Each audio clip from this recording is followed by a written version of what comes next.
land. We are live and direct today, being the 6th day of the 6th month, that is month of June, in the year of our Lord 2022, Anno Domini AD 2022. I welcome each and every one of you to welcome your friends and well-wishers, even your enemies, onto this hallowed platform where we preach the gospel of liberation, the gospel of freedom, so that mankind will be free from exploitation. We are not fighting for only the liberation of Biafra.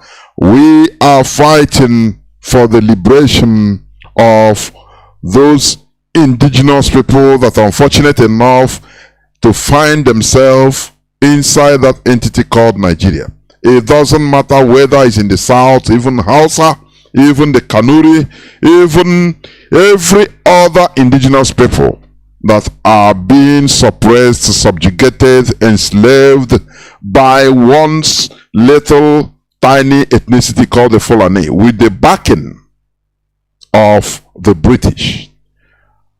We are here to preach the gospel of liberation of all the ethnicities, of all the nations that are forced into that quagmire called Nigeria. Therefore, I welcome each and every one of you.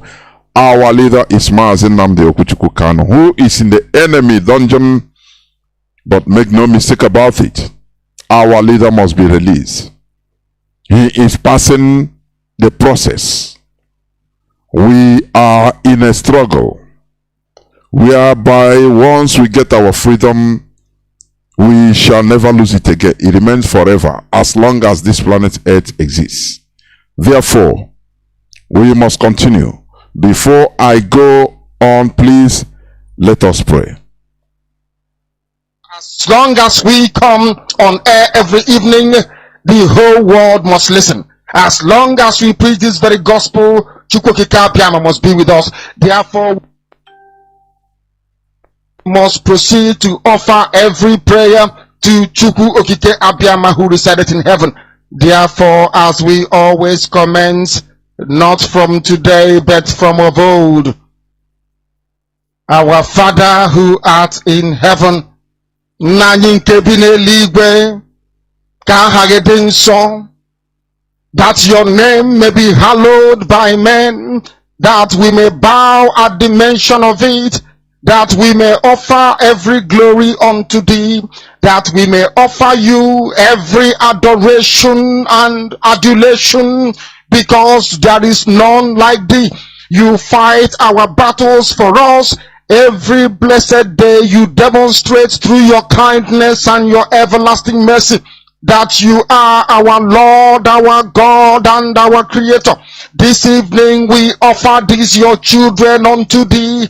All over this very planet that you created, they are listening across the entire 24 time zones on this very planet where they inhabit. They are listening to your gospel this very evening, this gospel of redemption, a gospel of hope, a gospel of restoration, a gospel of renewal, this very gospel of freedom, this very gospel of emancipation, as only you ordained, that this very gospel must be preached, that mankind may be set free from the eternal damnation of the creation of the British.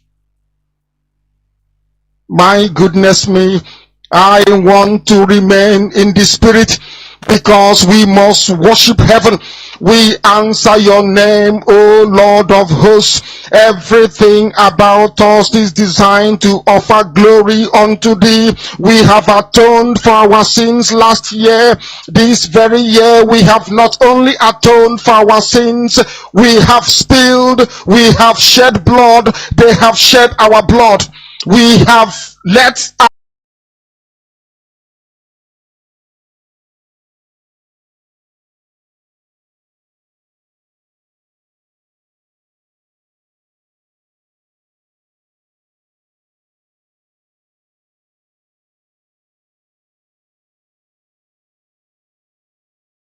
singular purpose, and that purpose alone, which is to worship you in truth and honesty. Is there any way that we have erred? Is there any way that our ancestors may have sinned? We confess before a congregation of the whole of humanity to ask you, O Lord of hosts, to have mercy upon us.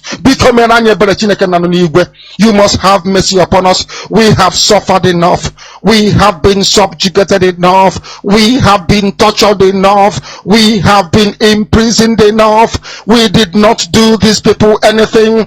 Our only crime is to answer your name. Our only crime is to be born your children. Our only crime is to excel at everything that we place our hands into.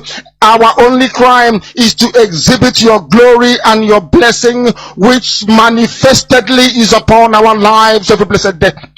That is why they want to kill us. That is why the British want to join those of them who don't know you to destroy your creation and your inheritance. You will not allow shame to befall your name. You will not allow the enemies to triumph over the lives of your children, because you created us to exist, to worship, to honor, and to praise you. That is exactly what we are going to do when this Biafra comes. It will come in truth and in every honesty, because we remain every blessed day whiter than white and whiter than snow. Is there any way that we have sinned that you cannot forgive us our trespasses, to enable us to fulfill your own word, which was spoken thousands of years ago, that instead of what you promised not to come to pass, that heaven and earth will cease to exist? You opened your mouth to bless mankind to the coming of Yahweh Yeshua, who came here and said, let your kingdom come on earth as it is in heaven. Those words can never be in vain, because they are anchored upon your holiness and your magnificence. That is why in the end we know that Biafra will come, that these children that we have given birth to all over the world, and their children, and their children, and their children, as long as they give birth to them and they are Biafrans, they will worship you in truth and honesty. Through this very work we are doing, mankind will come to understand you. Let your miracle be wrought in our lives. Let us witness and behold your magnificence, your holiness, your mystery, and your grace under our command. O Lord of hosts, we call upon you. We call upon you to heal. We call upon you to provide succor to those of them who are inconsolable. We ask you to come and strengthen those who are weak. We ask you to restore hope where there is hopelessness. We ask you for inclusion where there is destitution. We ask you for one brotherhood, one camaraderie, one bone, one blood, and one flesh of your children. The Efiks and the Bibios, the Izon, the Shekiri, the Isobos, and also those of them from Isoko. We are traveling all the way to the lands of Igala. We are moving on from there to Idoma, to Igede, to the territories of the Igbo land. All these places we dedicate unto thee. All these lands of yours, we ask you to cover it with your mercy, because Biafra will come, and when it does, we will dance on the streets. I'm telling you, by the time that we are done, humanity will think that we are mad, we are drunk in your glory, and rightfully so, because your kingdom will come to rest upon this very earth. That very kingdom is the unadulterated, non-negotiable sovereignty of the Republic of Biafra, that your will may be fulfilled in our time. All this we pray, all this we ask for, in no other name apart from that name that belongs to you.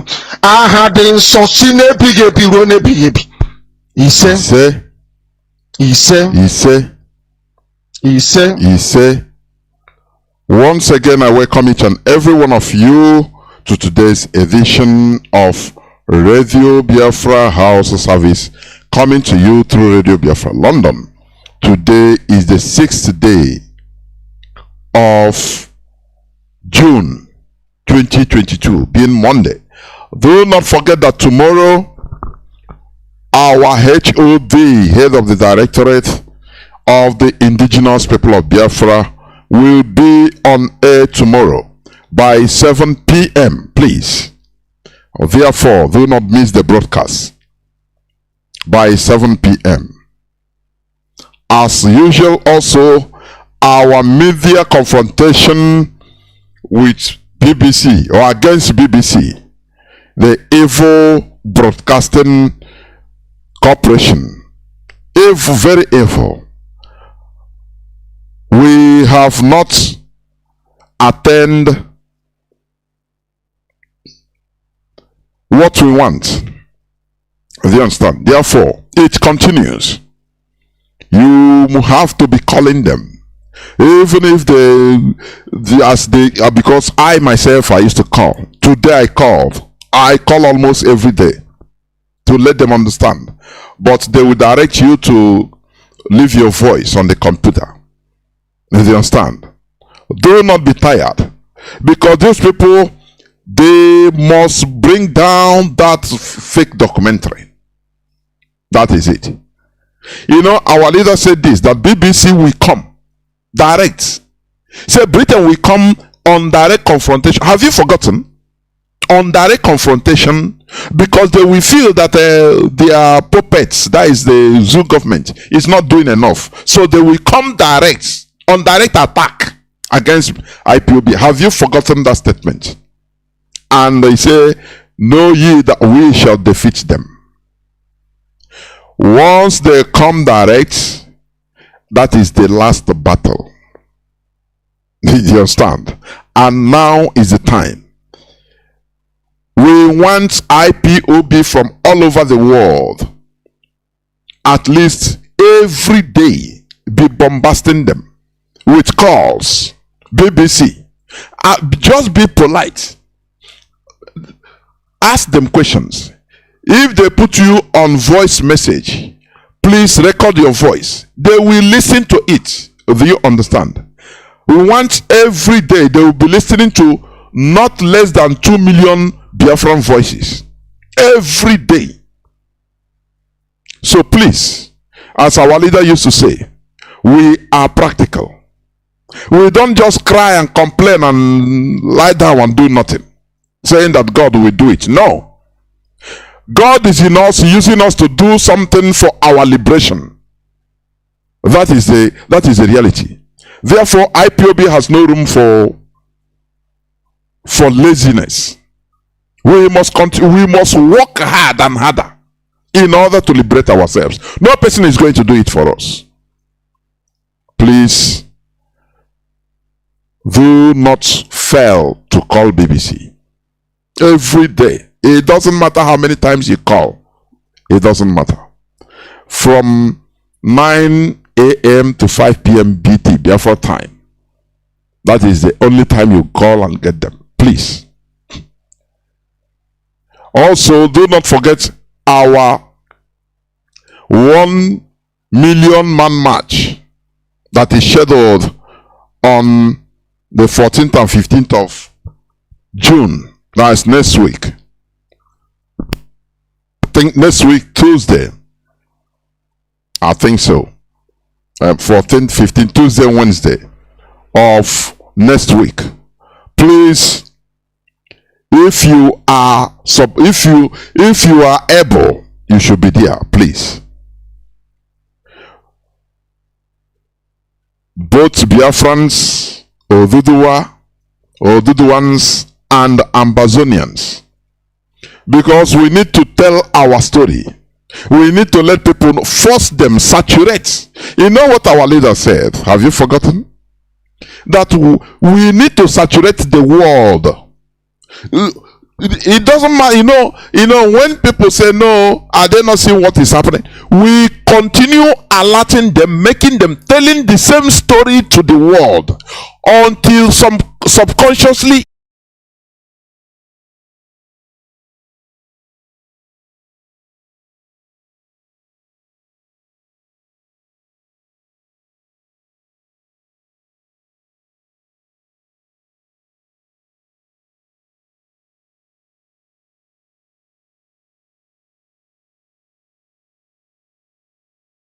Once he enters into their subconsciousness, if they are sleeping, they are hearing about Biafra. If they are on the dream, anywhere around the world, people are hearing about Biafra. The atrocities being committed against us. Anywhere they are eating, they are hearing the same thing. Now, once BBC come out to lie, the world will laugh and say, no. This time around, no, it's lie. We have seen it all. So you can no more get away with all these lies. We force the world to react because it is we that are suffering. If you keep quiet and be tired, the world doesn't know, even they will not know that you are existing. Do you understand? We are in a world of survival of the fittest. If you go and say, oh boy, now this Biafra, you stop.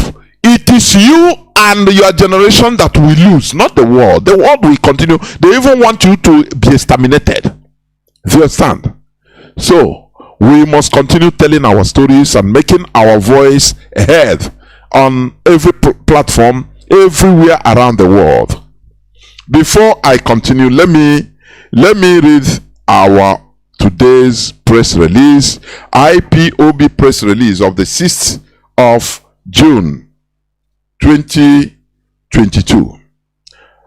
Caption: the Fulani terrorist attack on Christians in Nigeria unacceptable by IPOB. We, the global movement and family of the indigenous people of Biafra, IPOB, under the command and leadership of our great leader Mazi Nnamdi Kanu, condemn the Fulani terrorist attack on Catholic Church in Owo, Ondo State today, being indigenous people of Biafra, IPOB, under the command and leadership of our great leader Mazi Nnamdi Kanu, condemn the Fulani terrorist attack on Catholic Church in Owo, Ondo State today, being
and honesty. Through this very work we are doing, mankind will come to understand you.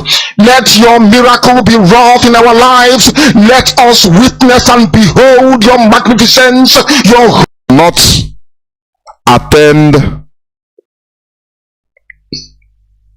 what we want. Do you understand? Therefore, it continues. You have to be calling them, even if because I myself, I used to call. Today I call almost every day to let them understand, but they will direct you to leave your voice on the computer. Do you understand? Do not be tired, because those people, they must bring down that fake documentary. That is it. You know, our leader said this, that BBC will come direct. Say Britain will come on direct confrontation. Have you forgotten?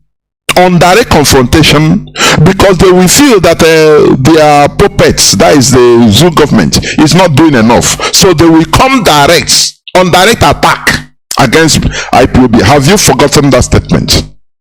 And they say, know you that we shall defeat them. Once they come direct, that is the last battle.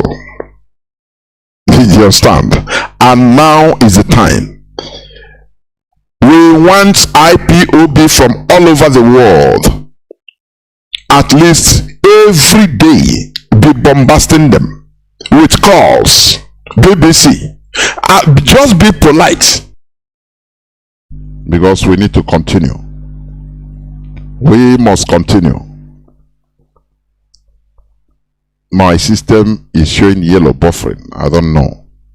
Okay, I think I'm on air. So please, before I had a technical hiccup, we must continue.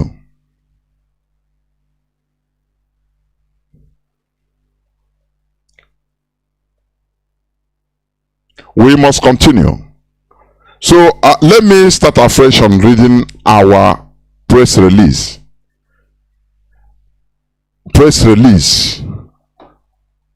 Our press release of today being the 6th of 6th month 2022. It captioned Fulani terrorist attack on Christians in Nigeria unacceptable by IPOB.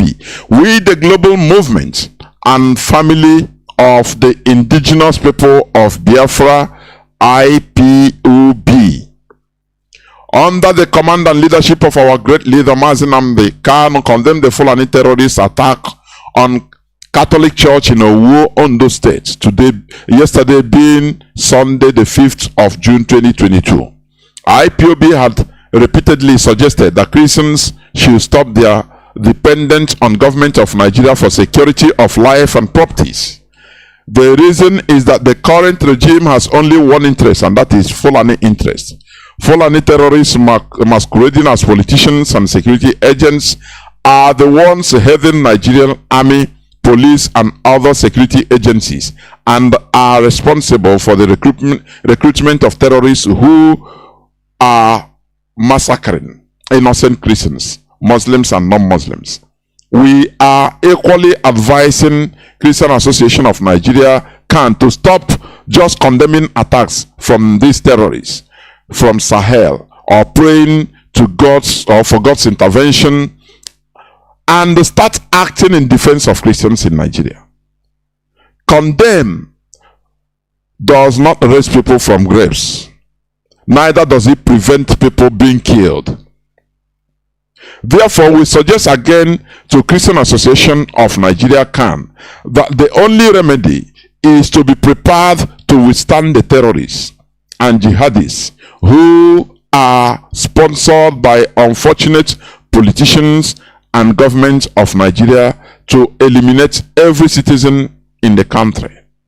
In view of these sacrilegious activities and dastardly acts, we call on Biafran Christians, Biafran Jewish observers, Biafran religious observers, Ndi Ordinala na Biafra, as a matter of urgency, organize themselves, form the association and other reputable institutions and organizations in Biafra land for their own good, and find a unique way to support and equip already established Iron Dome, the ESN operatives, to protect the land and ensure they protect their churches any day of worship, including protection of all markets in the southern part of the country, providing security for the people and their properties, because Ugo Eberela Nambabu, the eagles are pitched as the point of killing range.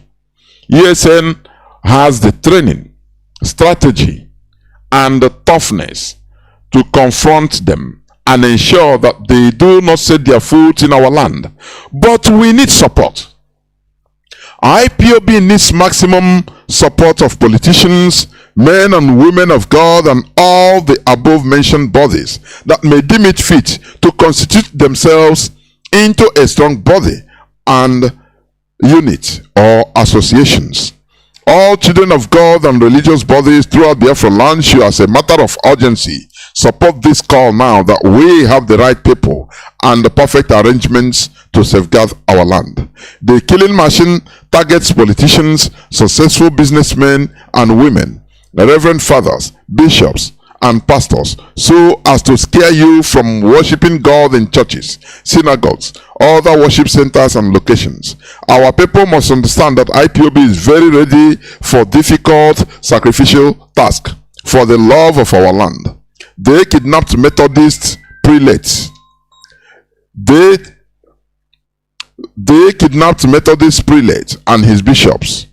100 million naira was spared, which is non-comparable with their lives, and for confession sake, IPOB ESN was vindicated of direct allegations of kidnapping, false allegation of being the unknown gunmen, killings and burning of properties. We are ready. We need your support, and we cannot afford to allow them to continue terrorizing our land. We want you to support your own that understands your pens and what you need. ESN is Agone Chamber. ESN is yours. It is set up to protect Biafra land. Support ESN so that you can sleep with both eyes closed, knowing that those responsible for your safety are awake in the bushes doing their work. The intelligence information at our disposal was the reason why we advised Pastor William Kumuyi to consider suspension of his earlier planned crusade in Abia State.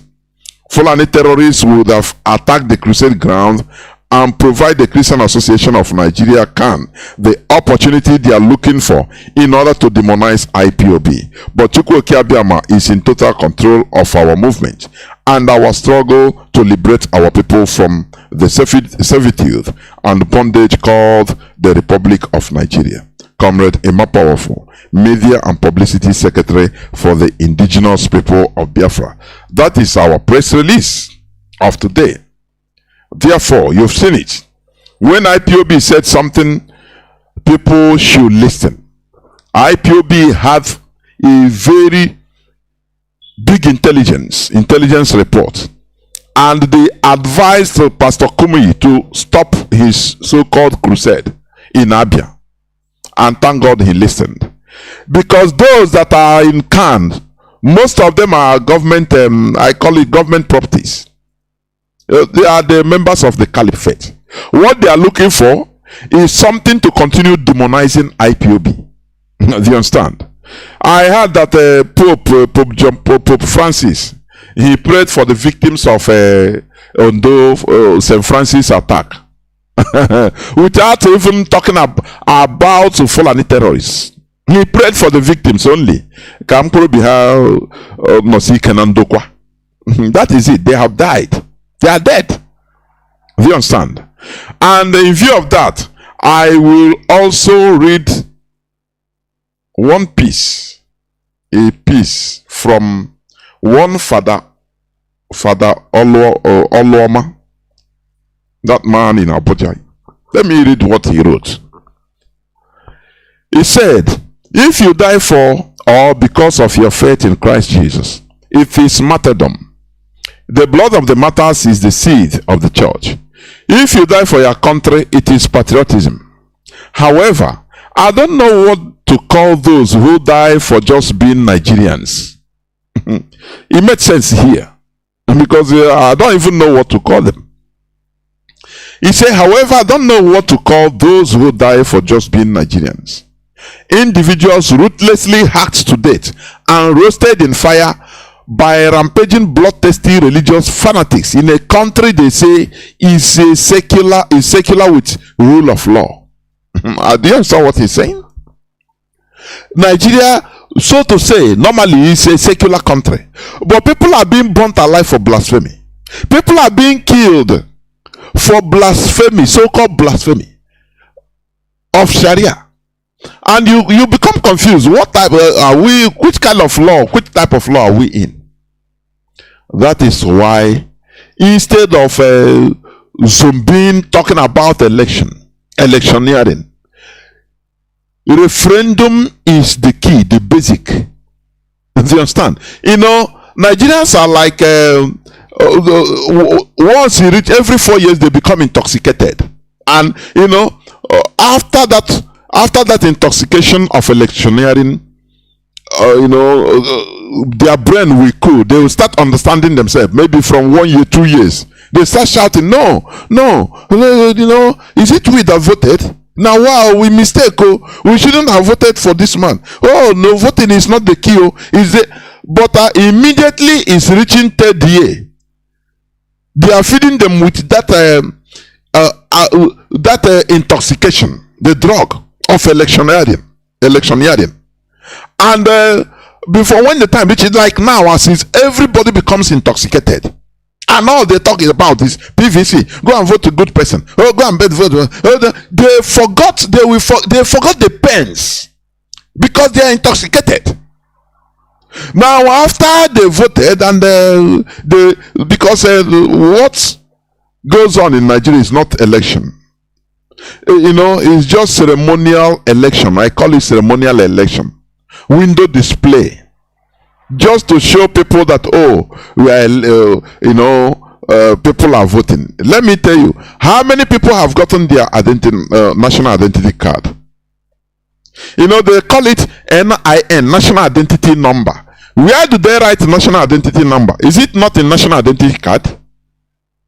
As Nigeria introduced National Identity Card, how many Biafrans, how many Southerners have really gotten their National Identity Card? But they force you into going to get NIN, that is national, the number that is written in the physical card. Why didn't they give it to you, the physical card?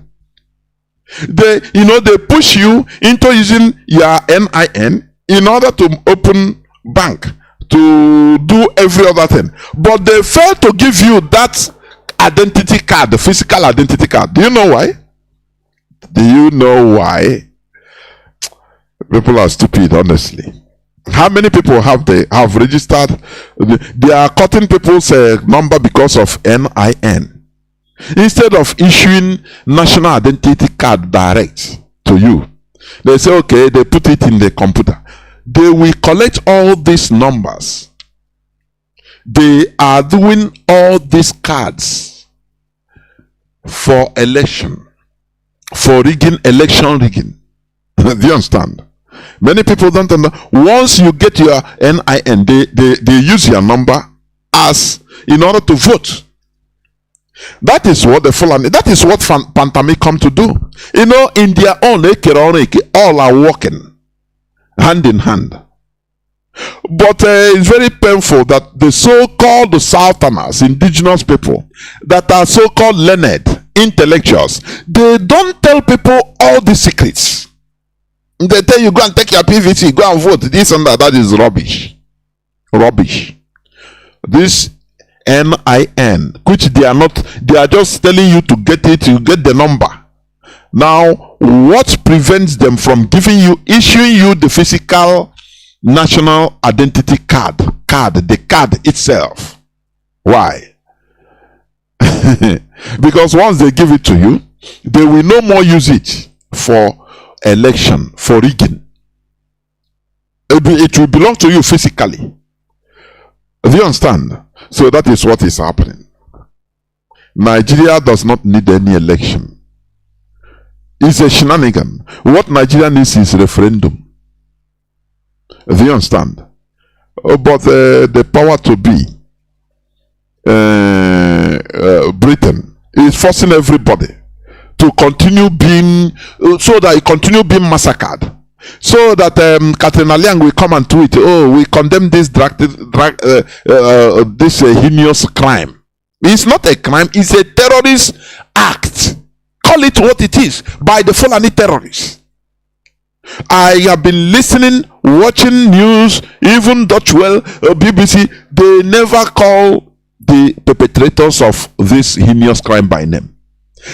Even upon hearing eyewitness accounts, right from the prelate, the bishop, the Methodist bishop that was kidnapped, he stayed with them for I think more than 1 day, and they interacted. He told them, he described everything, that these people are Fulani. Some of them, most of them are born in Igbo land, but they are Fulani people. Some from Sudan, some from Mali. They speak Igbo, some of them. Do you understand? He explained, revealed everything they told him. He interacted with them. But do you know that BBC refused to call them by their names? He said they. Do you understand?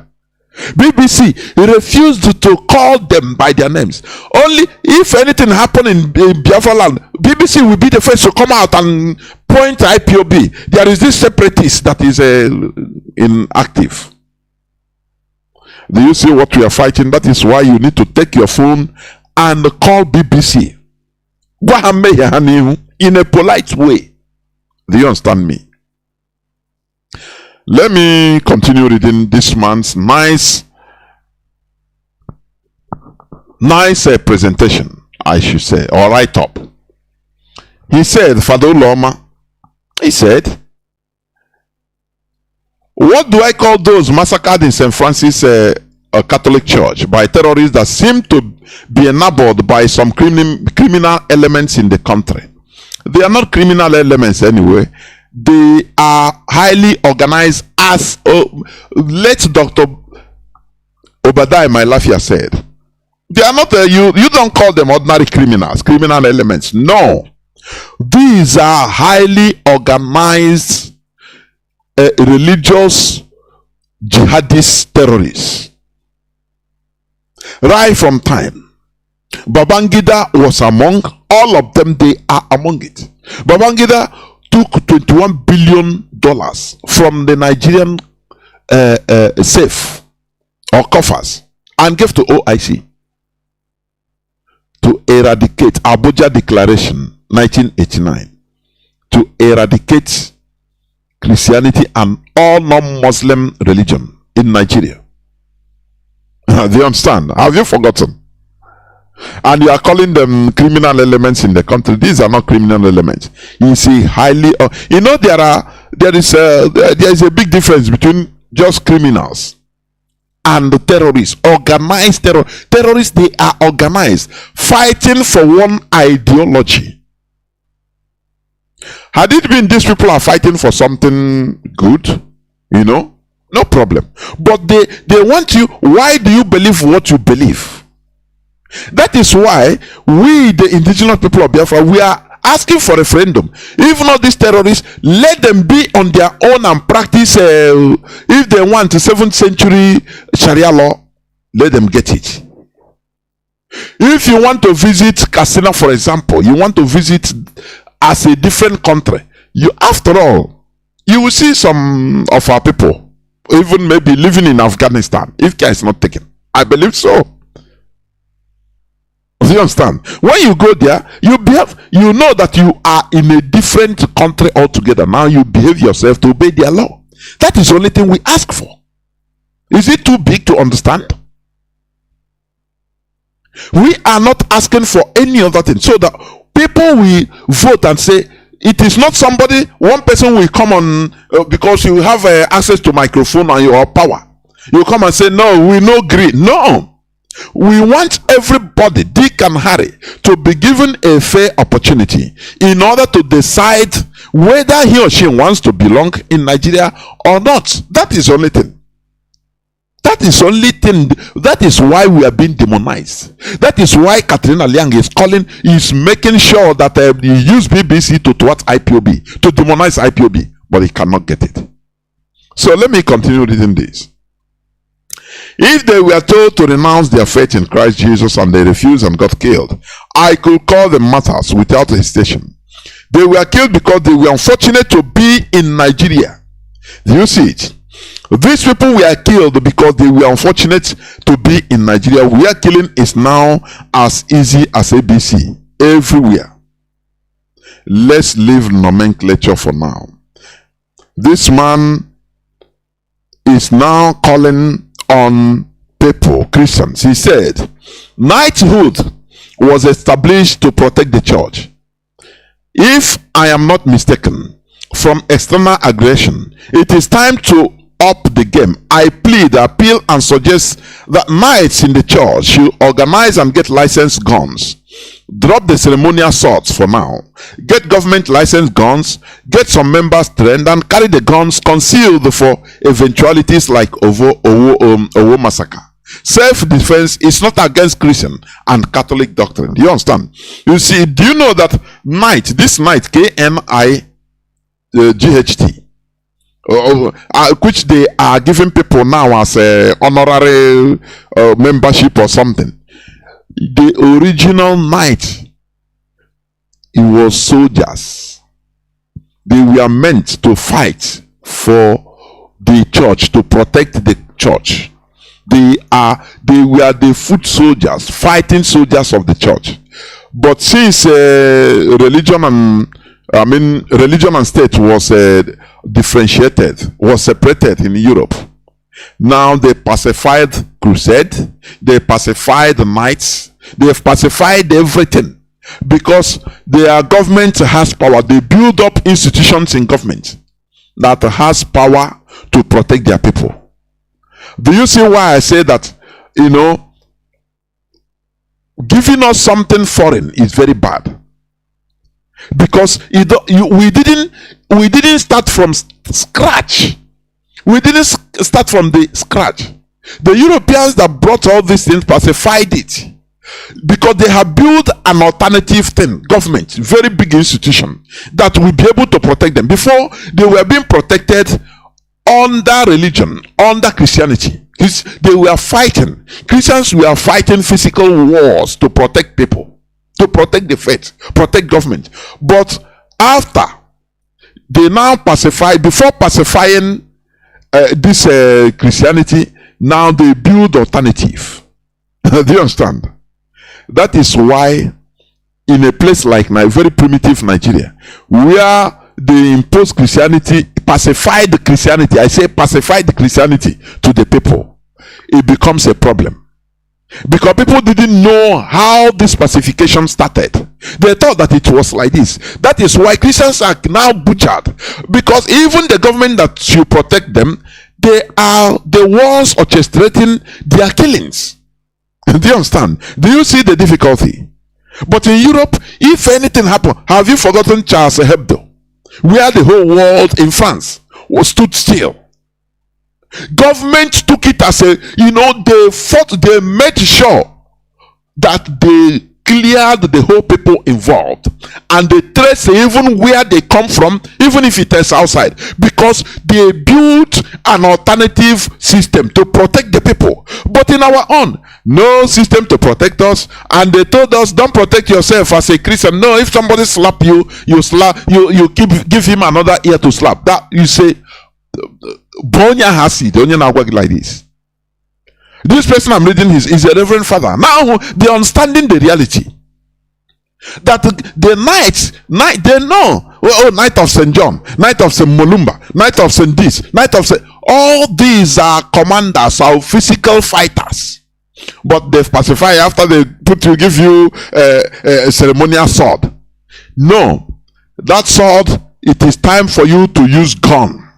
In this our modern time, as a knight, come out as a, otherwise, if you continue believing that the government of the day, Nigerian government, will be protecting you, remember T.Y. Danjumi say you'll be taken, you'll be killed, slaughtered one after the other, because he say the military, the Nigerian security forces, they collude.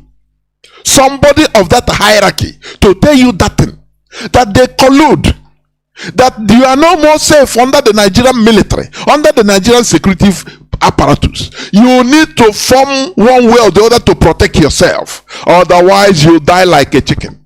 Just like these people we are now slaughtered in the church.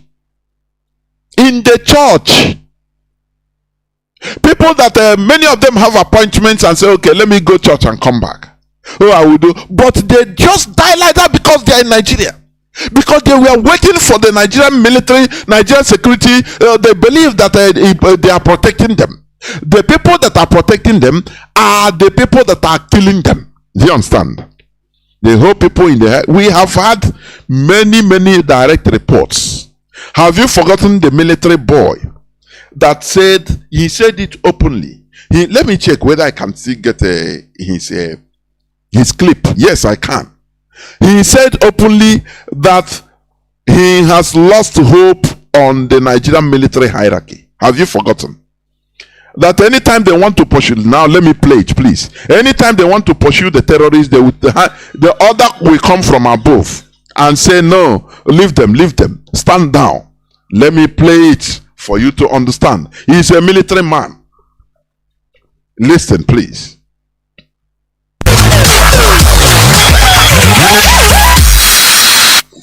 Asalama for men we don't go. Men we go Meduguri. Fight. Nothing stop them. Men come back in peace. Men come their units. Some bastard control men overboard. Until today, our senior men, they never retaliate. They never still retaliate. They cut men, kill men. Which kind of country be this? Our senior men know they see us as anything again. They go kill men. To go retaliate na problem. Civilian go slap soldier. If you retaliate, then get all the big men number, then go begin the koko. Which kind of army will they run? Where everybody they carry weapon, where will they carry? If you want to bring them down, they go say no, bring them down, then go make call. Tell me. 93 battalion. If they no retaliate, this man dead. Men go leave this job. Because I don't see the use when they carry weapon where I no go fit use am. Are you hearing the man? He's a military officer, a low rank. Whenever they want to pursue the terrorists, order will come from above. Leave them. Do you understand? Have you forgotten the testimony of the prelate, the bishop, Uche Samuel Kanu? Have you forgotten? That they want, if they are working hand in hand, moving behind the military, where they have military checkpoints, all of them are following instruction. They are working together. Have you forgotten?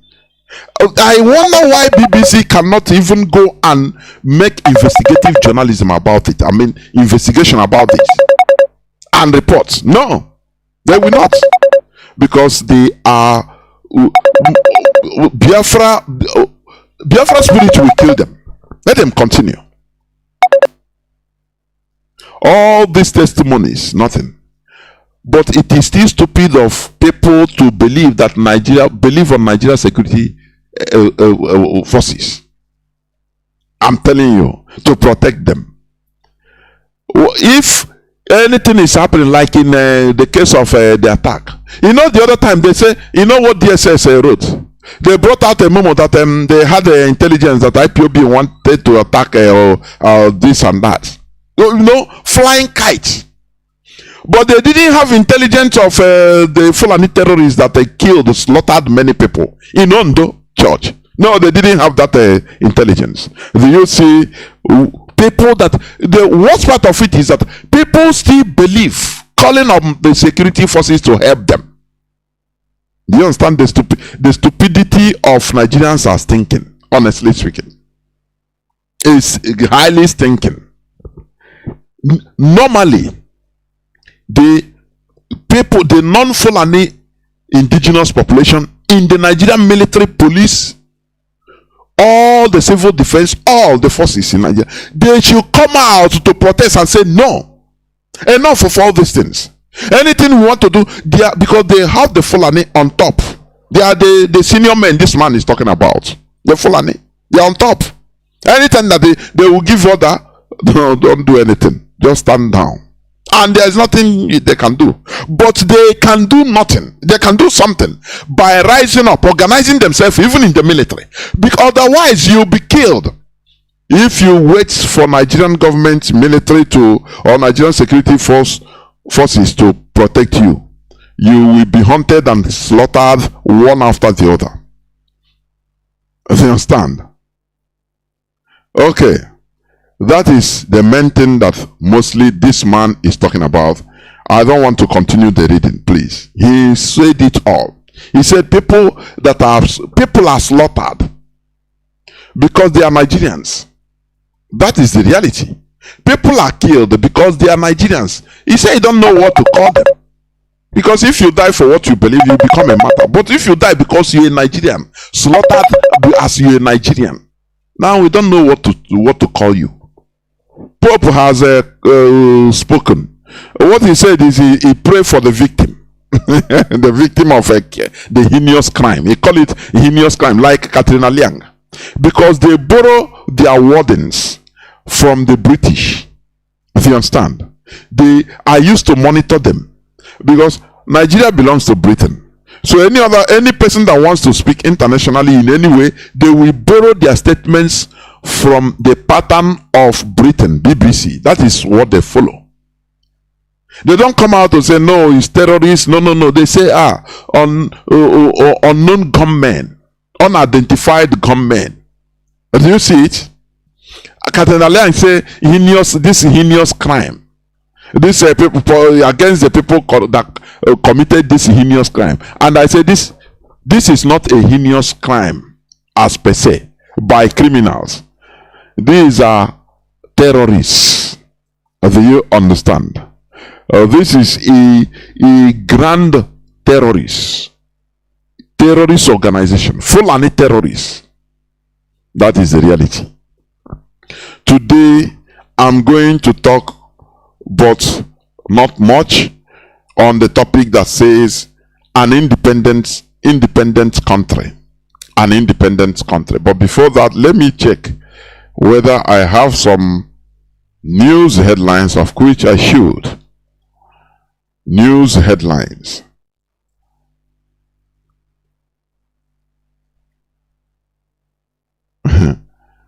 Okay. This headline says bandits invade Abuja estate, abduct residents in early morning attack everywhere. The capital is not safe. No place is safe. They call them bandits. These are Fulani terrorists. Have you forgotten? Sheikh Gumi, I said day before yesterday, I read the news. They had a meeting, secret meeting of Fulani from the 16 different countries of Africa. They converged in Abuja to discuss how their movement is, Fulani jihadism is going. And after that, few days, and you hear their news in Ondo. And Sheikh Gumi told, Sheikh Gumi is pressurizing the government, making it public. They know what they are doing is the kite flying as our leader. When he talks it in public, now as they are doing problems everywhere, what they want to achieve is, this problem everywhere, and if it is to negotiate with the Fulani, negotiate and give them what they want so that we have peace. Black people, they are like, they want always the easy way. What they think that it is the easy way, they don't know that is the longest way. That is what this Fulani jihadism wants. They have come openly, Ruga, no way. They were blocked. Fulani headsmen route, this and that, they were blocked. Even, have you forgotten that the southern governors, they banned open grazing? But who said, are they implementing it? All these governors, they don't have power. They are ceremonial governors. They call them chief security officers, but none of them has any control on any security apparatus in the state. It comes from the federal. That is the way it is. They are only allowed to loot the allocation and answer governor. My governor, I'm the governor. This chief security officer. That is rubbish. Have you forgotten when they banned open grazing in the south? How do they enforce it? Even Mietiala asked them, laughed them that time, say, okay, you ban. How can you enforce it? Because they know that they don't have no single hold of the Nigerian security force. None of them. So Gumi said, negotiate with, we know that our children, the Fulani, they are killing everybody and kidnapping. We know. They are looking for negotiation for you to appease them. Just ask them what they want. Do you see how they work? And you are there, pretending or waiting for Nigerian security force or Nigerian government to protect you. You are in a dream. If you don't protect yourself, you are dead. Another headline: terrorists attack church in Benue, abduct priest cook in Benue. In Benue. Terrorists attack church in Benue. It's not the one that happened in Ondo. In Benue. This one say Ondo church attack. Don't wait for Nigeria police, others to defend.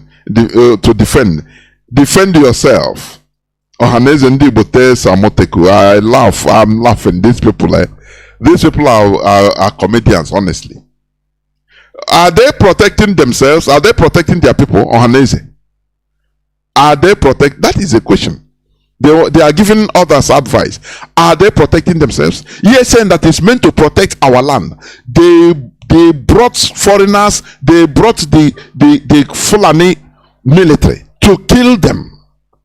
And they are now advising our brothers Oduduwa to defend themselves, that they should not wait for government to defend them. Very funny indeed. I will continue on my discussion today. My submission, the topic says an independent country. It will be very brief, please.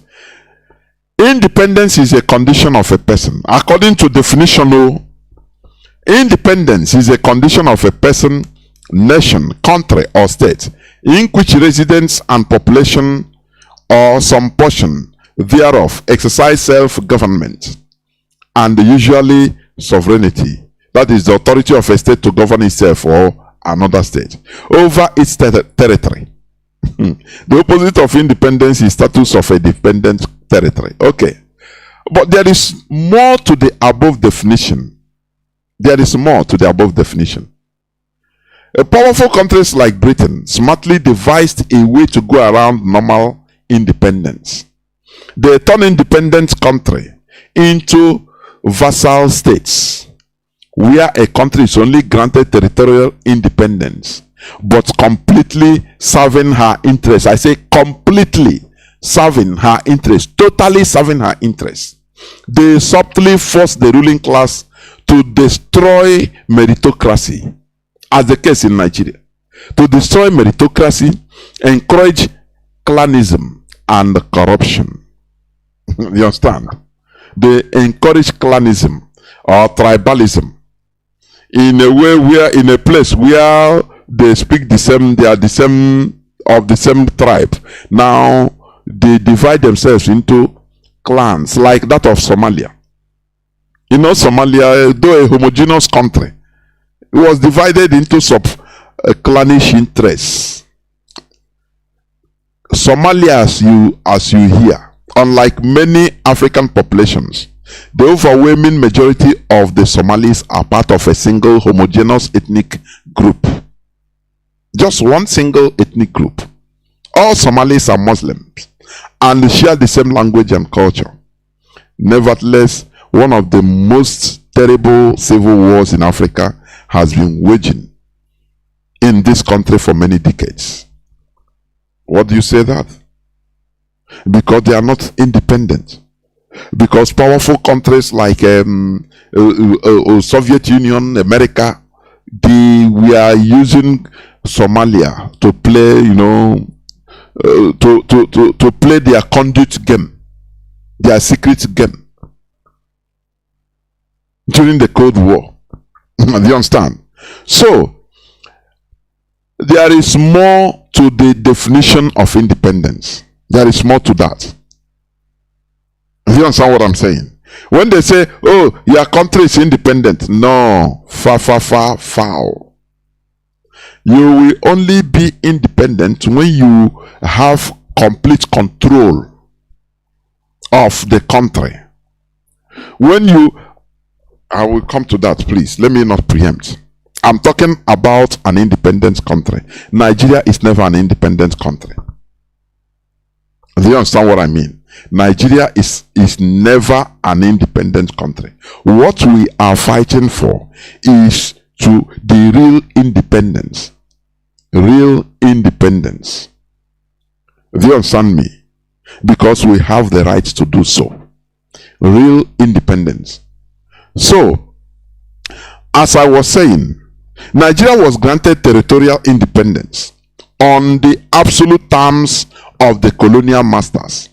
Britain granted territorial independence with the condition of maintaining their interest as the utmost priority. When you say you have independence, but the priority of the country is of the foreigner, it's not your people. Now, what do you call it?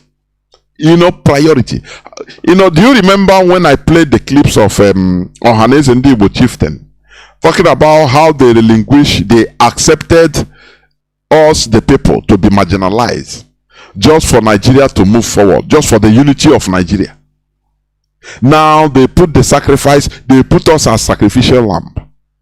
What does it mean? It is not an independent country.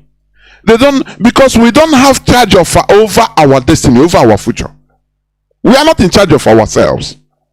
These people, they allow, first is foreigner first above the people. Whereas an independent country, it is the people first, citizens first, the citizens first before anything. But in the case of Nigeria, the reverse is the case. Now, how can you call Nigeria an independent country? No, it is not. The British see the Fulani Caliphate as the willing tool in the total maintenance of their interests, because they have British interests, number one. It is, can you go to Britain and make maybe American interest first before Britain? Is it done? It's never done. It's never done. Is Nigeria really independent? The answer is capital no. Nigeria is a simple vassal country, completely controlled from behind by Britain through the Fulani Caliphate. And we, the indigenous people, are simply under the colonization of a non-independent country. The marginalization and subjugation of the indigenous people by the Caliphate is a direct proof of living under bondage in a dependent country. That is double slavery. We are under the colonization of the Fulani Caliphate, that is under the colonization of Britain. Don't you see how it goes? Don't you see it?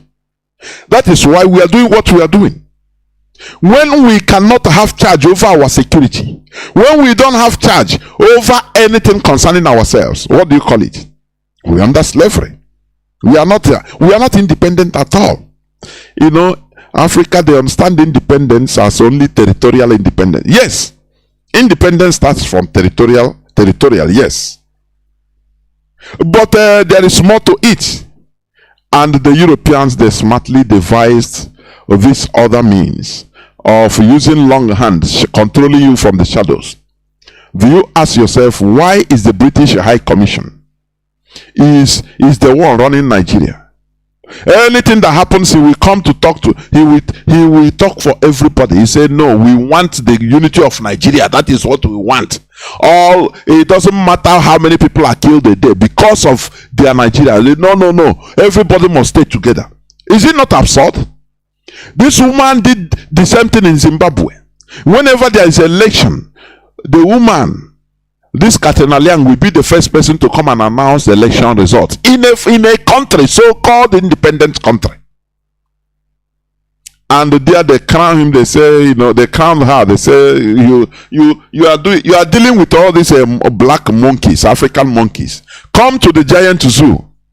The same way they brought Frederick Lugard, brought him from India to Nigeria, to come to West Africa to form another very giant zoo and made sure that what happened in India didn't happen in Nigeria or in West Africa. In India, they formed a very giant Asian zoo, but the people there, they are sensible. They had independence in 1947 in India, and they came out with two countries instead of one big country that Britain wants them to be. They decided among themselves and said, no, foreigners cannot dictate for us because they are reasonable. And they came up with independence. I mean, with two independent countries, India and Pakistan. And Britain, United Kingdom, was very furious. He said, how can this happen? Anyway, now they brought a Lugard from Hong Kong or India to Nigeria and said, look, your mission is never to allow what happened in India to happen in that zoo, because these are subhumans, so you can easily manipulate them. If they don't agree through this one, you use their belly, because they are too sensitive to their stomachs. You bribe them, you cause them to be more greedy, increase their greed so that they start fending for themselves, and you get them. And that is what really happened. Lugard used Obededom Azikiwe, the father of Azikiwe, in order to sign fake agreements, the chiefs, to sign agreements to what they didn't understand, or the amalgamation of Nigeria. Only the the king of Boni ask Azikiwe, why, what do you want me to sign? And Azikiwe, you without was in now many explain another thing. See, and when I will just nyaka. Oh yeah, and I'm telling you honestly, sometimes I reason it. Only the person that helped Lugard to amalgamate Nigeria is Azikiwe's father. He was doing it thinking that he is doing investment for his son. After his son will become a president. Only that personal greed. That is it. And we are suffering today. Here in suffer today. Here, all those people here have metre. Kaina suffer. Ona hama inishi. That is it. That is why we don't hide anything here. So that elu gra yolu ala gra grolu ai. You understand? Elu na ala grolu ai, that we are innocent of these our so-called predecessors, because they are greedy. That is the truth. We are suffering from their greed. They want to once he finish organizing, now his son will become the president of one big country. And that is what his son did. Irrespective that he was made ceremonial, he didn't care what ceremonial means. I say every time I will be reiterating this, because these are the people that put us in this perpetual bondage. They allowed their greed to block their sense of real reasoning. They didn't calculate the future. You understand? Strangers, people that we don't know who they are, now they amalgamate us together. And they facilitated it, and you think that it is okay. It's not okay. I'm talking about independence. Nigeria simply had a flag independence through a declared territorial borders, but in reality, Nigeria is a completely dependent country on almost every aspect. There is a clash of civilization, and lack of a common and cohesive national system, including constitution and law. Tell me, in Nigeria, what constitution is being used? The other day, they burned somebody alive, Deborah, for blasphemy. Sharia law. About 2 days back, the same thing in Abuja, in the capital, Abuja. Now you tell me, because when it happened to the other side, you say, no, they are using Sharia law, but we are in the same country. What about the capital? What about the capital? Now you ask, what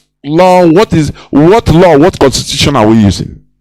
A very confused place. very, very confused. What worsens the situation is the people inhabiting that place is very, very primitive. I'm telling you honestly.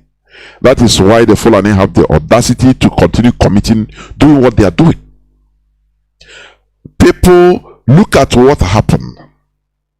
The enormous, heinous terrorist act that is being committed in Ondo.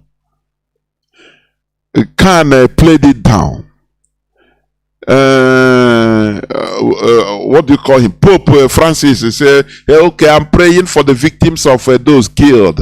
And the church, because they see the indigenous people, the non-Fulanis, as people that should be eliminated, exterminate them, because they are stupid. They see that you are stupid, so they support the Fulani Caliphate. The fittest, they call it the fittest. Do you understand? It's just like, for example, in the military, maybe in the war front, where a heated war and people are running. Maybe a group of soldiers are on the move, they are being pursued, and one person was wounded, drawing them back. Instead of everybody to be captured, they can leave that person or even shoot to kill him because he's weak already. So this is what, like Pope John Paul, why is Pope John Paul coming out of my mouth? Pope Francis doing. The idea is, okay, you cannot defend yourself. Continue calling us to come and I pray for the victims. Continue crying, wailing. Oh, they are killing us. Don't protect yourself. Don't hit back. Continue their crying. They themselves in Europe, they have alternative, as I said before. Their government will never leave any stone unturned. If it is in Europe, if it is one person that is being killed or attacked by terrorists, the government of the country will make sure that they deal with the issue. But in Nigeria, where you don't have the people that are killing you, the terrorists are the government. Do you understand? The caliphate. Now, what is the most natural thing to do? Is to find alternative, defend yourself, as this Fado Loma said. Those people that are wearing night of this and that, dressings, that you come to church, you are at the night. This is the time to reverse that pacification. Reverse it. Defend the people. Defend your people. Stop calling government come and defend us. The caliphate is laughing at you.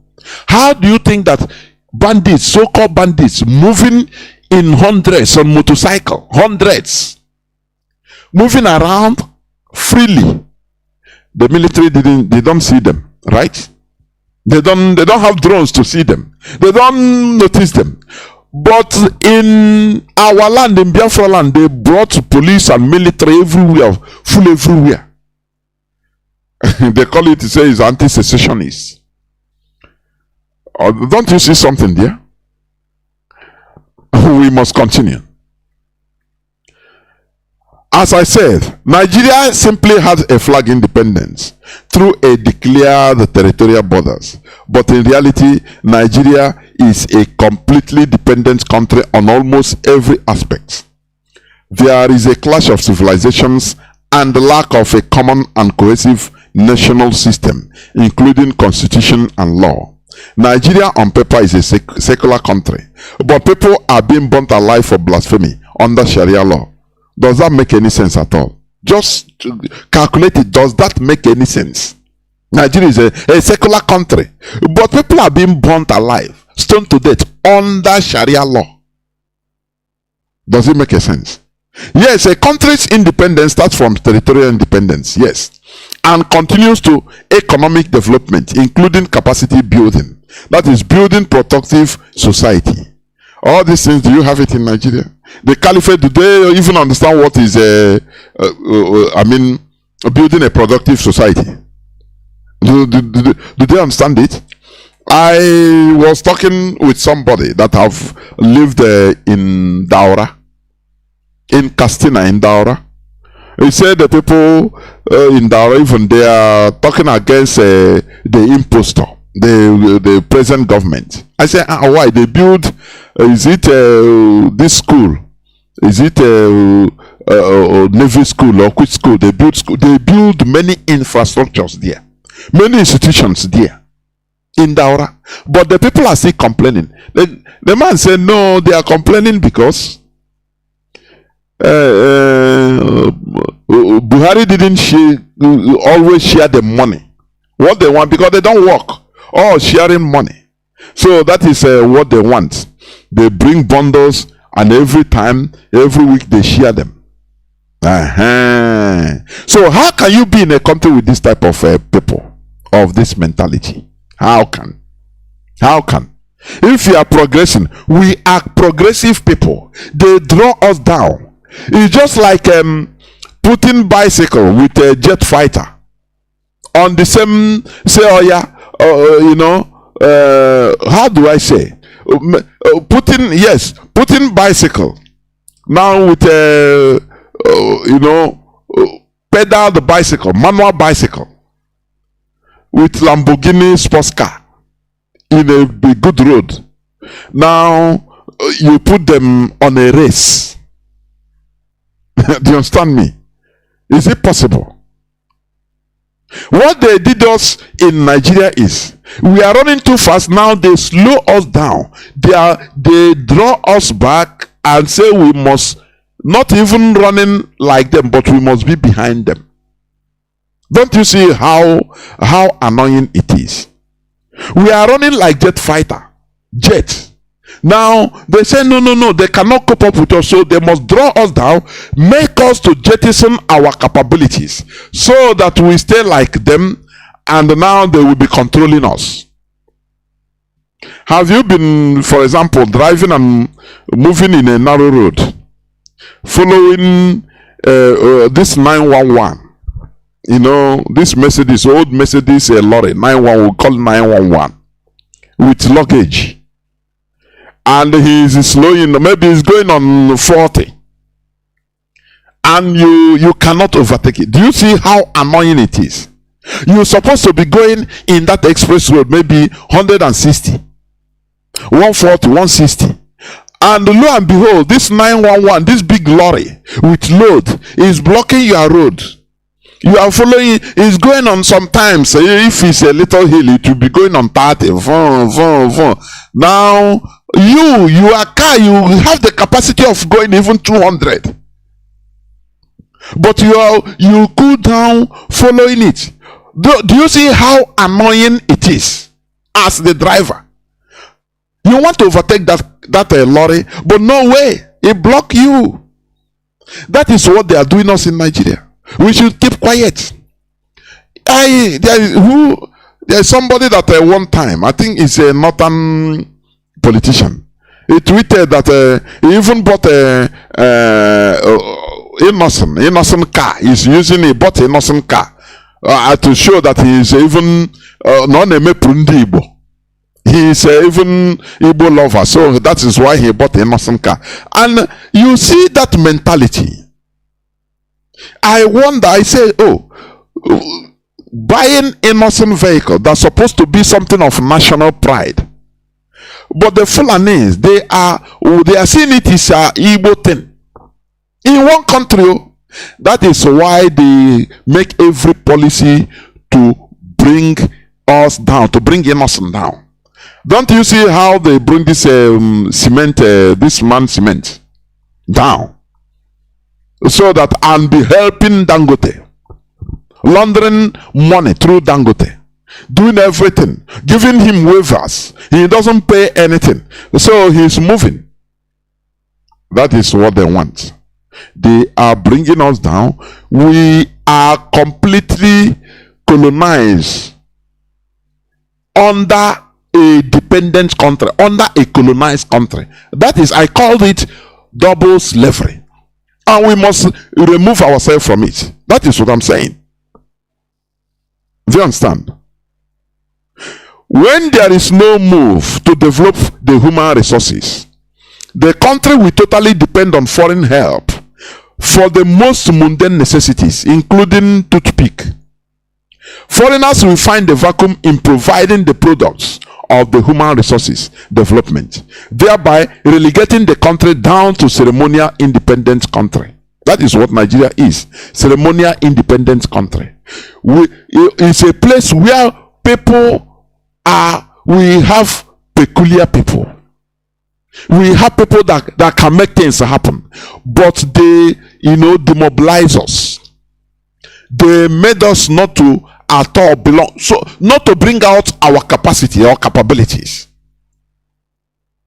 And you are going to, many people now are obituary and what do you call them? Electioneering. And I say, these people, we have been hearing this music every 4 years. Oh, this person disappointed, so you take your PVC, you vote him out to put another person. For how long? For how long can you be doing this? We don't need voting. We don't need PVC.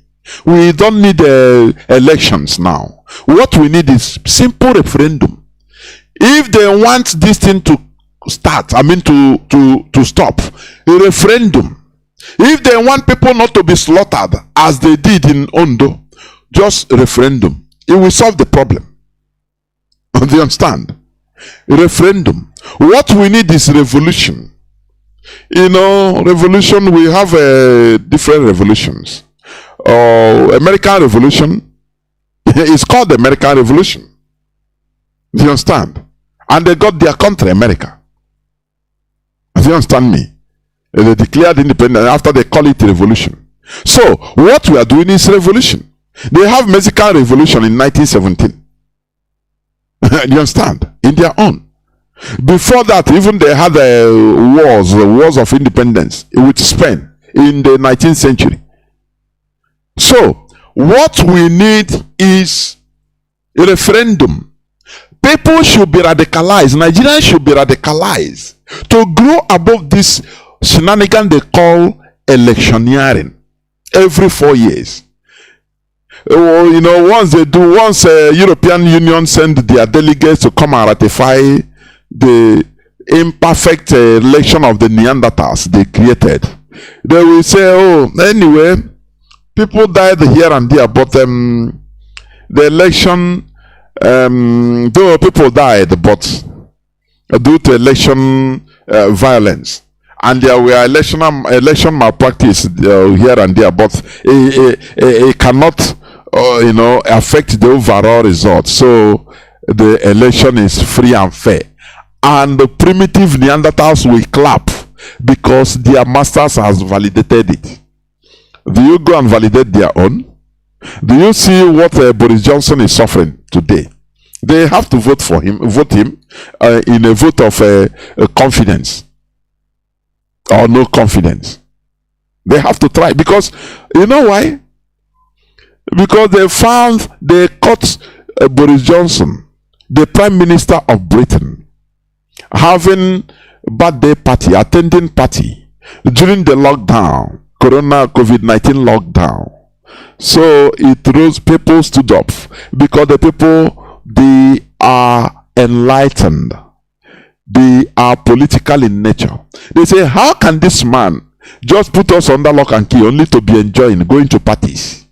Do you see it? Now he is facing the music. He will face a vote on his party of confidence or no confidence. So that is the real democracy. What people fail to understand is this shenanigan they brought as democracy in Africa is rubbish. I have been saying it. This is something that it is a cycle upon cycle of deception. Before Europeans entered into democracy they are today, they became matured, enlightened. They built institutions that are bigger than individuals. Do you understand? So that even if you put a 20-year-old boy there as the president or prime minister, the institution will control him. People will have a say. That is real democracy. But in a very primitive, darkened part of the world like Nigeria, what they put as a democracy is a rigging of election. Finish. No institution. No institution. A court will give order, and the DSS will say no. They will not even mind the court. Do you see it? Do you see it? How then can you, before you practice real democracy, as the Europeans are doing, you must undergo discipline. You know, discipline. Even some European countries are even not democratic. They are still on monarchy system, undergoing monarchy. Do you see, even in North Africa, a country like Morocco, do you see how Morocco is developing? Do you see how Morocco is developing? It's not a democracy. They are using their own natural system of monarchy, but now they are refining it in their own way, and that is why they are having developments. Do you understand? That is why they are having development, because it is natural. Their natural system, they are growing on it. Now they can form constitutional monarchy. They have after they introduce one thing or the other, senators in monarch in their own way. They are growing in their natural growth. But in a place like Nigeria, where the caliphate is on the rampage, it's a democracy. Look at. Instead, that democracy requires for people to have your say in your belonging, whether you want to belong to the country or not. That is also a part of democracy. Don't you understand that? Don't you understand that? They put us in a cycle of deception. They say, oh God, just vote another 4 years. If you vote and within 1 year, people start shouting. And say, okay, don't worry, wait for another 4 years. Let us vote. What are you going to do? They simply they continue stealing money, looting money in order to rig election. The money will come out only during election time, so that to buy people. And you are calling it a place of abode of humans. Before France engage in real democracy, they are engaging today. They had a disciplinarian, Napoleon Bonaparte, all there are everywhere, because that is it. And as is a clearing, they put institution, they put educational system that teach people enlightenment right from kindergarten. People will be taught the right subjects. People will be taught to be patriotic to the country. Do you understand? People will be taught to be productive. Do you understand me? And once they grew with it, you see that, they become accustomed to it. That is discipline. They will know how to organize themselves, line up. No person will tell them not to throw dustbin on the street. No, because that is how they grew up. That is what the educational system taught them right from babyhood. People were forced, you force a human being to behave. Once they continue that behavioral pattern, discipline, they grow with it, and they born children with it, and they teach their children that pattern, and those children will grow up with that pattern, and they will never go back. That is why I pray for Paul Kagame of Rwanda. In any developing, no country, no African country, as primitive as they are, can ever succeed in this shenanigan they call democracy. That is rubbish. Unless they design that democracy in their own way, as Paul Kagame do. Because he's a good dictator. He's a good dictator like Gaddafi. A country needs a good dictator to put people, primitive people, put them discipline. People. And people will grow with that discipline. And when people become matured, now it will be liberalized. Do you understand? Remember, I'm talking about independence. Nigeria is never independent at all. A country that depends on foreigners for everything, including security. Everything. A country that cannot manufacture anything. Anything. Because they were made to kill meritocracy. Gowon was advised or commanded to destroy the first black man inventions, military inventions, because of the hatred he has on Biafrans. He destroyed the black man invention. Do you understand? And today, Nigeria is paying for it. All these things they were advised by foreigners, by Britain. Oh, you want them to, the Igbos are domineering, Biafrans, you know that? So once you allow them to develop, I beg, they will use it to dominate you. So, and he burned Biafrans research and development inventions, war invention, advanced war inventions. And he burnt it. Today they are spending billions and billions buying, soliciting for ordinary bullet everywhere in the world. Do you see it? Is it an independent country? The answer is no.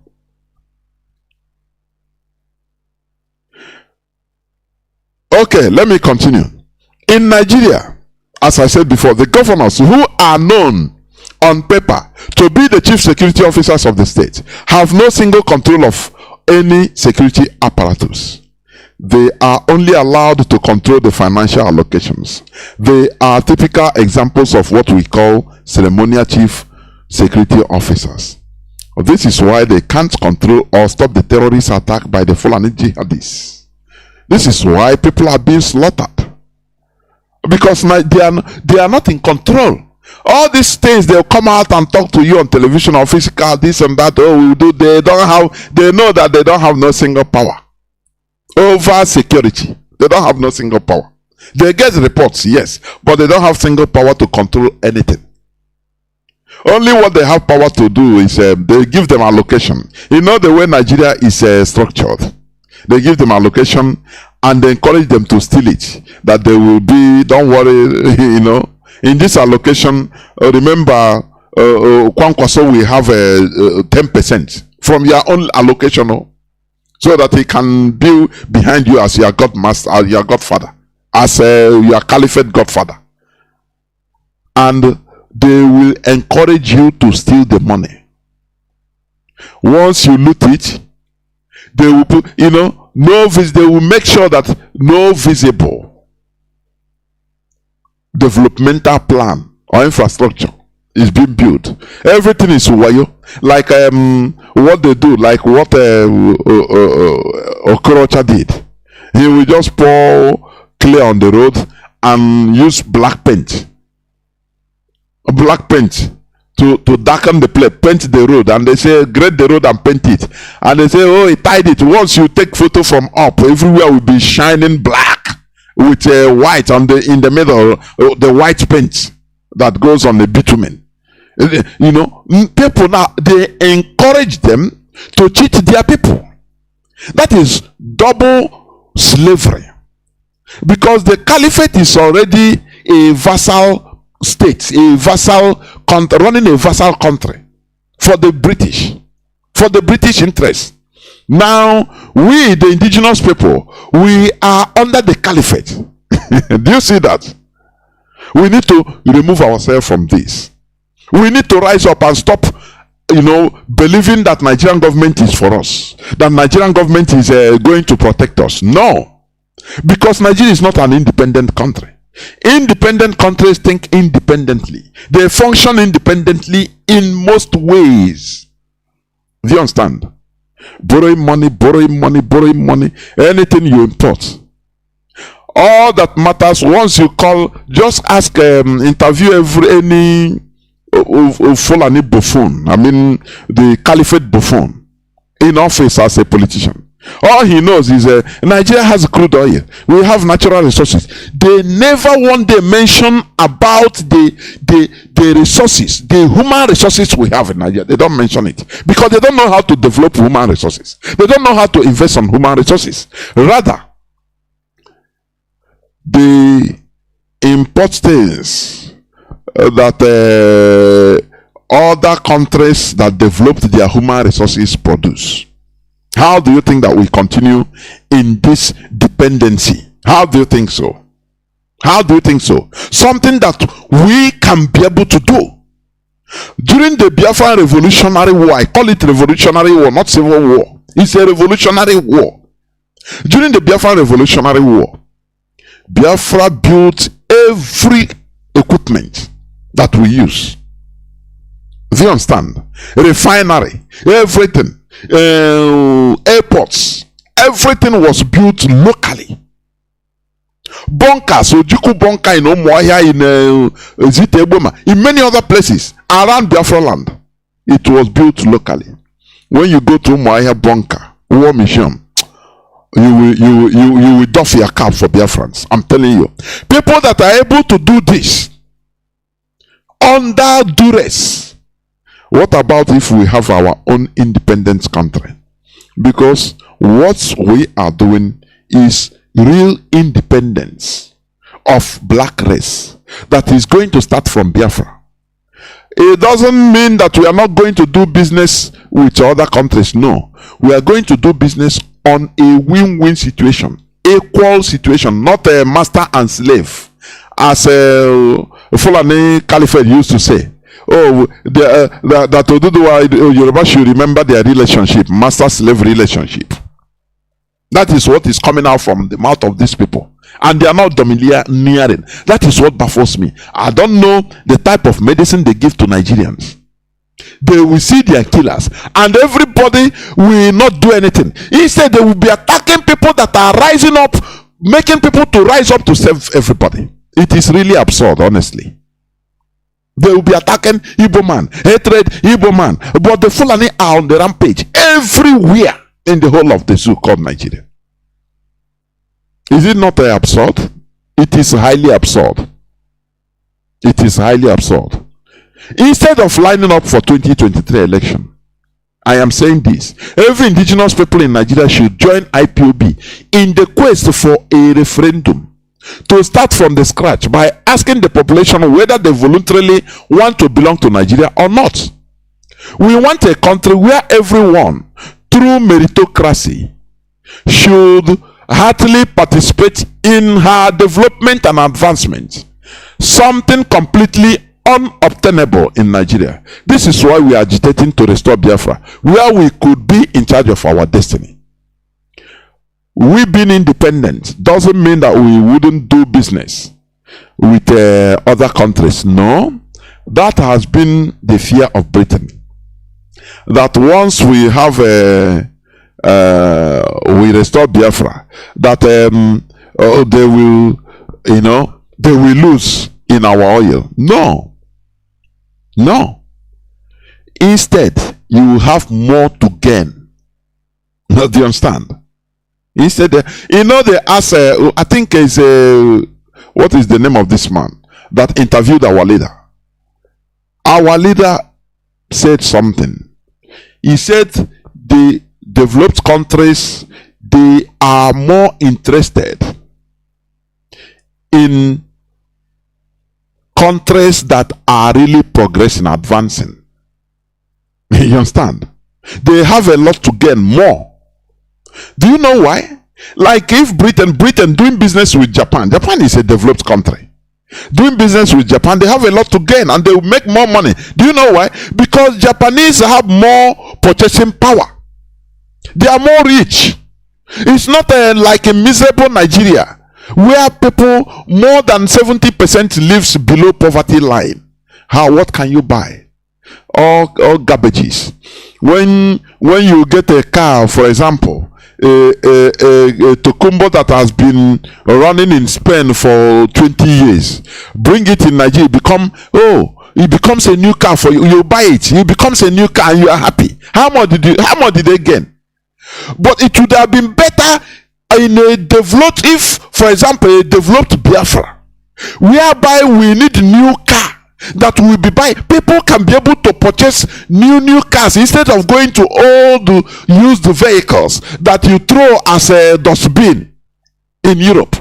Now, when you bring it to Nigeria, whereas the car have been running for more than 10 years in Europe, for 8 years. How much are you going to make? How much do they make?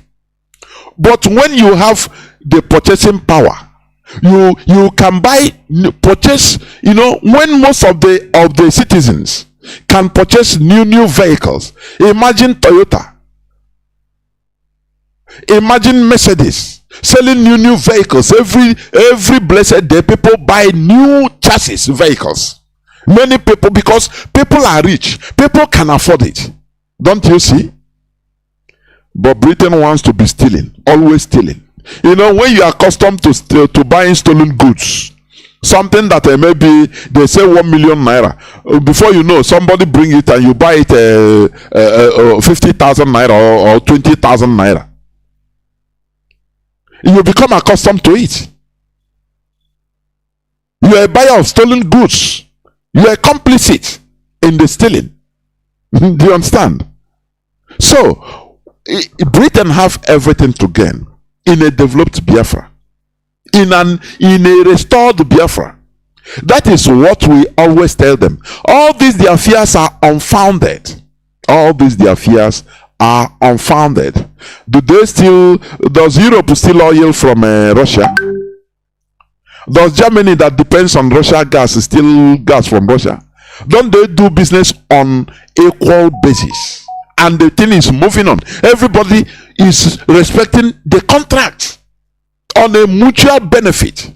But Britain always wants to cheat, stealing from the poor, making people poor, stealing, encouraging looting, and they bring money to bank it in Britain. And you'll be laughing, kwa, kwa, kwa.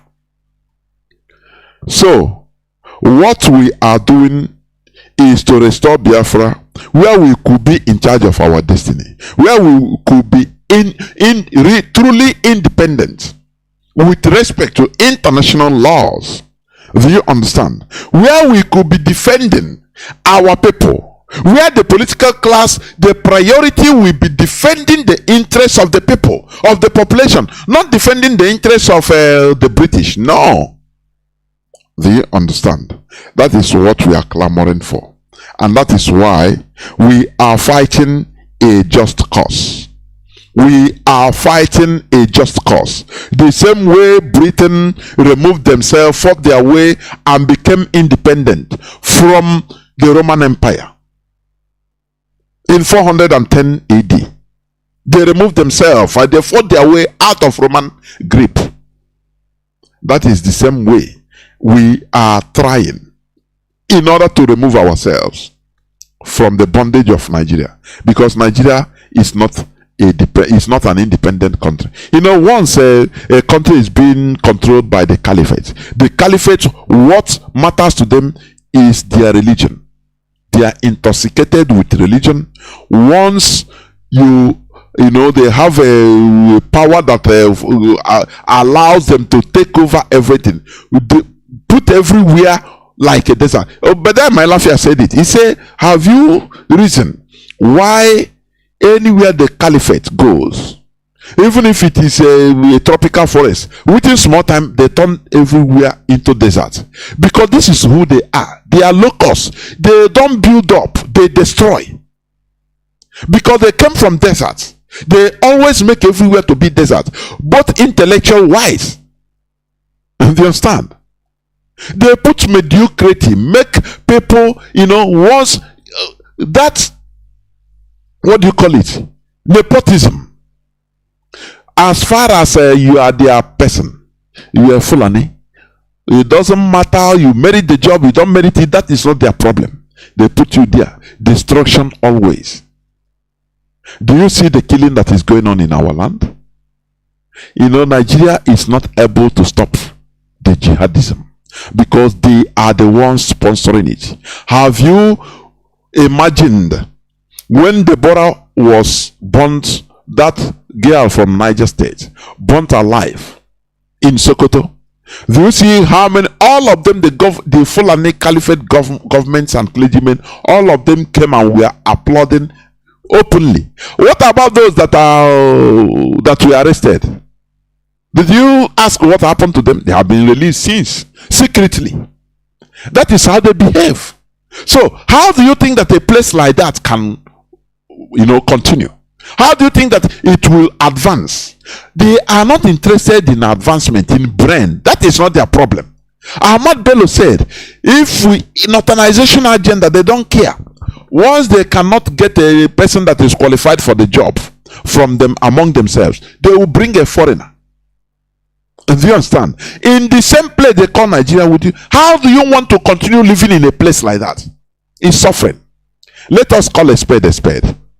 We need an independent country. We need our natural independence in order to unleash what is in our brains, because the thing is disturbing us. That is why we are doing what we are doing, because what we are seeing is what is not what the caliphate is seeing. We want to build a place for ourselves, by ourselves, a place that is livable. We want to build the institutions so that even in the future, any person can be a president. Even a 14-year can be a president. It doesn't matter. And he will do it right, because there are institutions that are in place there that should guide the person. That is why you see developed countries, any person can become a president or prime minister. It doesn't matter. If he fumbles, the institution will remove him. Just like what Boris Johnson is suffering today. You don't become a prime minister there. We are a developed place, a developed country, a developed independent country like Britain, and you fumble. No, they don't forgive, because the people are watching you. You are not there for a joke. That is what it means. But in Nigeria, once you talk, even Nigerians will say, oh, are you talking to this? Oh, this president is supposed to be your father. Why are you talking to him here like that? He's your father. It's even more. They bring rubbish sentiment into the statement, into something very serious. They'll start telling you, appealing to your age. Oh, you're a small boy. Why are you talking? He's to be your father. Let me tell you, once you are in a public office, the age does not matter. You are no more yourself. That is what Nigerians fail to understand. They put all these sentiments that are destroying everything. Oh, he's a old man. Why are you talking to him like? Why shouldn't you talk to him like that? In a democracy, people are being thrown eggs. Presidents and prime ministers are being slapped by ordinary people. Don't you understand that? That is a democracy. But in our own land, oh, he's an old man. How can you talk to Jesus? He's supposed to be. He can be your father self. They bring different devilish sentiments. That is why an enlightened mind grows above all these sentiments. I've said it. Enlightenment makes you grow above religion. Enlightenment makes you grow above all these sentiments, so that you understand your ground. You know your right. You know what you're supposed to do, and what you are not supposed to do. You know that when you are talking to a president or a prime minister, he's your servant. He's supposed to be your servant, because you are contributing in paying him. But in Nigeria, they think that once you enter political office, now you are the father of everybody. Don't you see that it's a primitive place? That is why I say, you see this democracy they put. Don't worry now. Look at how they are people. That is how the money they looted right from the one. That is now the politicians. It is in Nigeria that people think that once you're a politician, you have the license to loot with impunity. Is this a country? Once Biafra is restored, there are many things that will be started right from the scratch to be teaching people. Again, with the Nigerianization, from Nigeria, because you see, people will bring that Nigerian mentality into Biafra. Again, with teachings and lectures, if compulsory, in order to de-Nigerianize people, so that people will understand what is A, B, and C. This is where I'm going to stop. I'm going to go into a few minutes break as usual, and when I come back, I will open the line so that people will start calling. Please don't go away. Announcement. Here comes a great gathering of the people from the West African region. Ambazonia, Biafra, Oduduwa, living across the entire globe, the entire world. Coming from different parts of all the continents of the world to Brussels, Belgium, to march in great mass and in great multitude. All hail Biafra! Long live Ambazonia! Freedom for Oduduwa Republic! United we stand and shall never fall. With one vision and joint strength, the land of Belgium will feel the heat of this particular set of people from West Africa in 1 million freedom march in Brussels, Belgium. On the 14th and 15th of June 2022 at the European Union headquarters in Brussels. Together we shall march in strength and in valor, without fear nor weakness, the march of freedom, for total freedom. By the freedom fighters, we shall come to face the reality of truth about the fact that one of the steps to freedom is to restore our government the way our ancestors made it, and not the way our colonial masters decided it to be. With this move, we shall let the world know from the land of Brussels, Belgium, that there must be freedom for the people of Ambazonia, the people of Biafra, and the people. Come back. This is Radio Biafra Hausa-Service coming to you through Radio Biafra London. Our lines are now open. Our direct line is +1 213 328 6224. I repeat, +1 213 328 6224. Our WhatsApp and Signal line is +61 405 142 547. I repeat, +61 405 142 547. You can call us and give us your view on this submission. What we are doing is monumental, please. And do not forget, we must call BBC. We must continue calling BBC. You know, we want to make them understand that we are Biafrans. We are serious in anything we want to do. You understand? We are not lazy. Our leader taught us not to be lazy.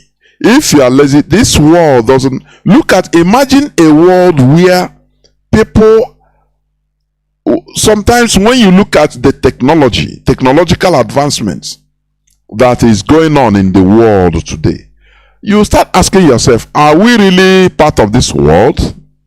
Are we really part of this world? Honestly, are we really part of this world? Why? Because there is no effort in order to develop our own brain. No effort. Nature abhors vacuum. What they put us into, what they put us to occupy our brains are religion. To pray, to go and fast, to sing music, to, Mazi, please hold on, I'll come to you. Like what I said about this so-called democracy they put on us. Election times, look at who did they go to help them to campaign? All these, some of them miserable actors, Nollywood actors that are and the musicians, they pay them money and they gather youths and they promote one politician. Have you ever had them promoting innovative minds? The best innovative minds or youths? Do you ever see them advertising them? No way. Because that is their own priorities to win election first. That is what Britain have put, the virus Britain have put. Caller on WhatsApp, please. Welcome to the program. Can you hear me? Caller on WhatsApp. Yes, I can hear you, my brother Jonathan. Welcome to the program. All hail Biafra. Almost hail Biafra, Mazi. I remain your brother Gochuku. I'm calling you from the heart of the devil, United Kingdom. The heart of the devil. Yes. Yes, I like the topic today. As always, it's not that today is different. Every day you always bring out, how do you call it, hit track. You know, when you talk about independent, many of our people don't know that they are not independent. Many people believe in that useless flag. The last time we went to the protest on the 30th May, when you look at the pictures taken, you look at the Biafra flag, and you look at the zoo flag, the way it hang, and the color, and the waywardness is like a prostitute. That useless flag is disgusting. Anybody who is being proud of Nigeria is a fool. Any idiot, be it Peter Obi, be it anybody, the person is a fool. There is nothing like independence. Nigeria is not independent. If Nigeria is independent, why should Peter Obi come to United Kingdom? Why should Peter Obi go to Chatham House in London to go and talk and take in order to get ratification first? Yeah. Why should Peter Obi be doing that? How many of them have ever come to Africa to come and take how do you call it? I beg help me, ratification. Yeah. None of them. Mazi, you know, they would say, no, Britain colonized Nigeria, but Britain colonized America. Does America come to, before election, America will come to Chatham House in order to get their ratification first? Does it happen? The answer is no. It can never. It can never happen. I went to buy something from the shop. This guy is an Hausa guy. The person, I was asking, where are you from? He cannot speak because his wife is a Jewish woman. His wife's mother is a Jewish, and the woman is from Benin, Edo State. And this guy was so afraid to say that it's Hausa, but I was talking all the time. So one day he opened up and said, "Say my brother, that they are finished. Could you imagine that they cannot even say who they are again in the north? Fulani dominated them everywhere." And another one there was saying that when I was telling that the whole problem is British, another idiot from a Calabar person, another idiot, a fool. He said that how can we be blaming Britain? Are we not independent? I said we are not independent. If you are independent, why should Britain be interfering in everything going on in Nigeria, from judiciary to everything, to who to be imprisoned and who to be released? They're taking our oil free of charge. Here, the price of gas and oil is increasing. Here, you can never ever drop even at the fuel station, you are not allowed to drop a drop of gas on the floor. Everything evil coming to Nigeria is from Britain, and they're enjoying it here. When you talk, some of them confront us, we confront them. They say, "Oh, no, why nobody is telling them?" And I said to them, "How can God?" So, what? Hello? Mazi, are you still there? What's happening? Go on, please. Yeah. Somebody have to take you to the court, not you not them as a criminal. So Nigeria is not independent. No African country is independent. We are all under slavery. And thank God that the Biafra and the Ipob and the Biafra and the Nnamdi Kanu are championing it. I was in a group with our brothers and sisters that was sold to slavery. I told them anybody supporting Nigeria is supporting the colonization, subjugation, and all this hardship going on in Africa. As long as I'm supporting Nigeria, the person is evil. Why Yoruba person that always attack me in the group say, "Oh, I'm not from Nigeria. He is not from Nigeria. He is not British." I said, "Oh, thank God. Finally, IPOB have released one person from Yoruba land." So my brother, Nigeria is not independent, and I thank you for the topic. I say keep it on. We are listening. The world is listening. All must say Biafra. Our leader must be released.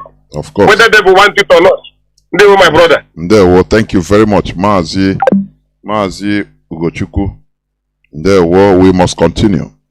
What we are doing here is emancipating people from, first of all, mental slavery. That is a reality. People don't understand. The job of Radio Biafra is highly immense. It's because of ignorance people don't understand. Are you hearing me? So, because emancipation from mental slavery now leads you to emancipation from physical slavery. That is it. I have a caller on WhatsApp. Caller on WhatsApp, welcome to the program. Can you hear me? Good evening, Mazi Johnathan. This is Mazi Johnathan. I came from Omaka in the province, Biafra land. Yeah, been long time. But I live and serve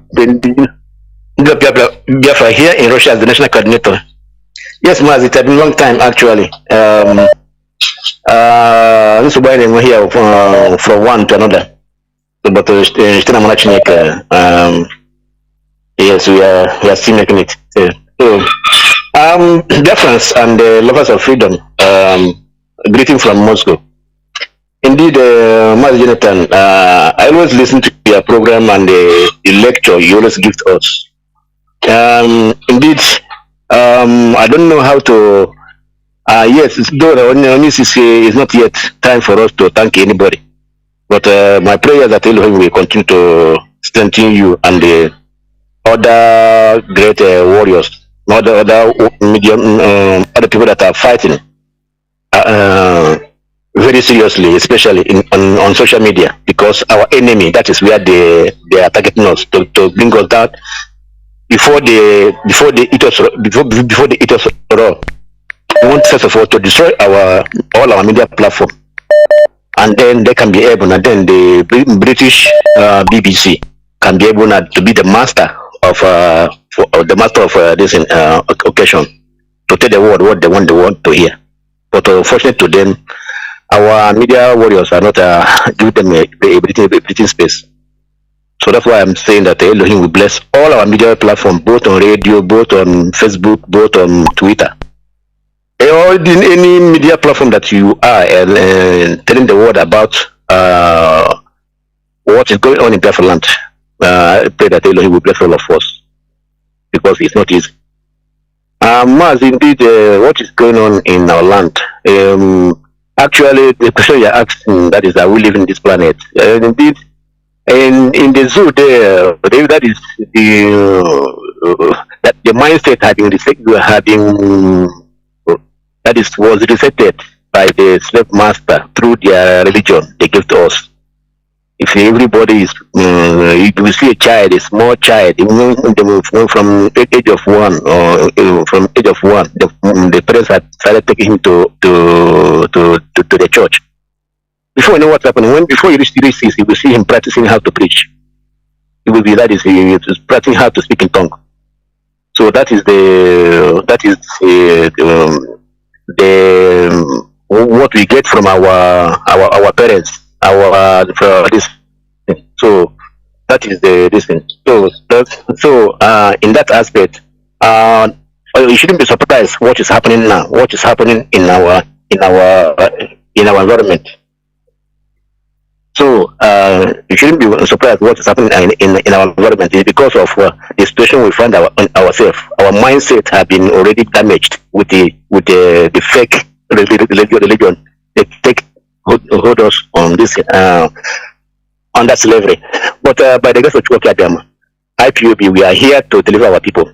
Even those who refuse to pay heed to what we are saying, those that we are fighting against our leader 80 years ago. Now they are seeing that what our leader saw 80 years ago is what is happening now. Everybody saw what happened in Yoruba land yesterday or the first day. So yesterday, Sunday. Yes, it was yesterday. Inside church, and upon those things, or even the Nigeria can, or they call it a can or carton, they can. That is till now. They never no statement. But I saw that idiot that answer that idiot that calls himself the president of Khan. I think he's a Yoruba man. His people blood flowed yesterday But that man, he cannot. Instead, I think I'm hearing somewhere they're saying that they should go on, and that is 3 days fasting. That is. Those who have prayed for the victims, it's finished. You know, if it is my own suggestion, I would have suggested that Nigerian Christians either resign massively from this Christianity or change the religion, call it another name, and boycott anything international, Rome, Canterbury, American, Pentecost, anything, and do their own thing. I'm telling you honestly. Mazi, go on, please. Yes, Mazi, it's only Biafra that we have the stamina to do it. It's only Biafra that has stamina, because these people, they have already eaten out raw. This is how many generations? Since they brought this Christianity, how many generations? How many decades have passed? So it's only Biafra, it's only IPOB that can be able to make it happen. So that's why we are asking our people that are still supporting one Nigeria, our people that are still fooling themselves with the presidency, for them to join IPOB, support ESN, so that we can be able to liberate ourselves from this infidel, from these terrorists that are trying to take over our land, because there is no other way. So Mazi, I don't want to take much of time because I know many people want to call, but I'm very happy tonight to have access to this program. And also I pray that Elohim will bless our leader Mazi Johnathan. And as we're expecting, he's coming out very soon. Of course. So may Elohim bless him and guide him, so that he come out full and that is with all his strength, so that he can be able to lead us with the Biafra flag into the holy land of Biafra. Thank you, Mazi, for having me. Mazi, please, as a national coordinator, please, you should also spread this, make it mandatory, this calling of BBC, please. Yes. Our life depends on it. Yes. Let it be like that, please. Thank you, Mazi. Yes, I'm doing it. I'm doing it. Of course. I'm doing that. Yes, my members, they're complying. They're complying. Well, thank you very much. Remain blessed. I have a caller on Signal. Caller on Signal. Can you hear me? Caller on Signal. Welcome to the program. Yeah. Mazi Johnathan. Good evening from here. Good morning and good night. Same time, depending on your time. I remain Mazi Johnathan from Benue and the same media. Mazi, I'm hearing what I'm Mazi, welcome to the program. You are calling on Signal. I couldn't recognize you.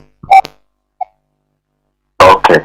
I have your 2 lines on the good side. So I want to really appreciate you for your effort by sacrificing your time as part of the struggle, your own contribution.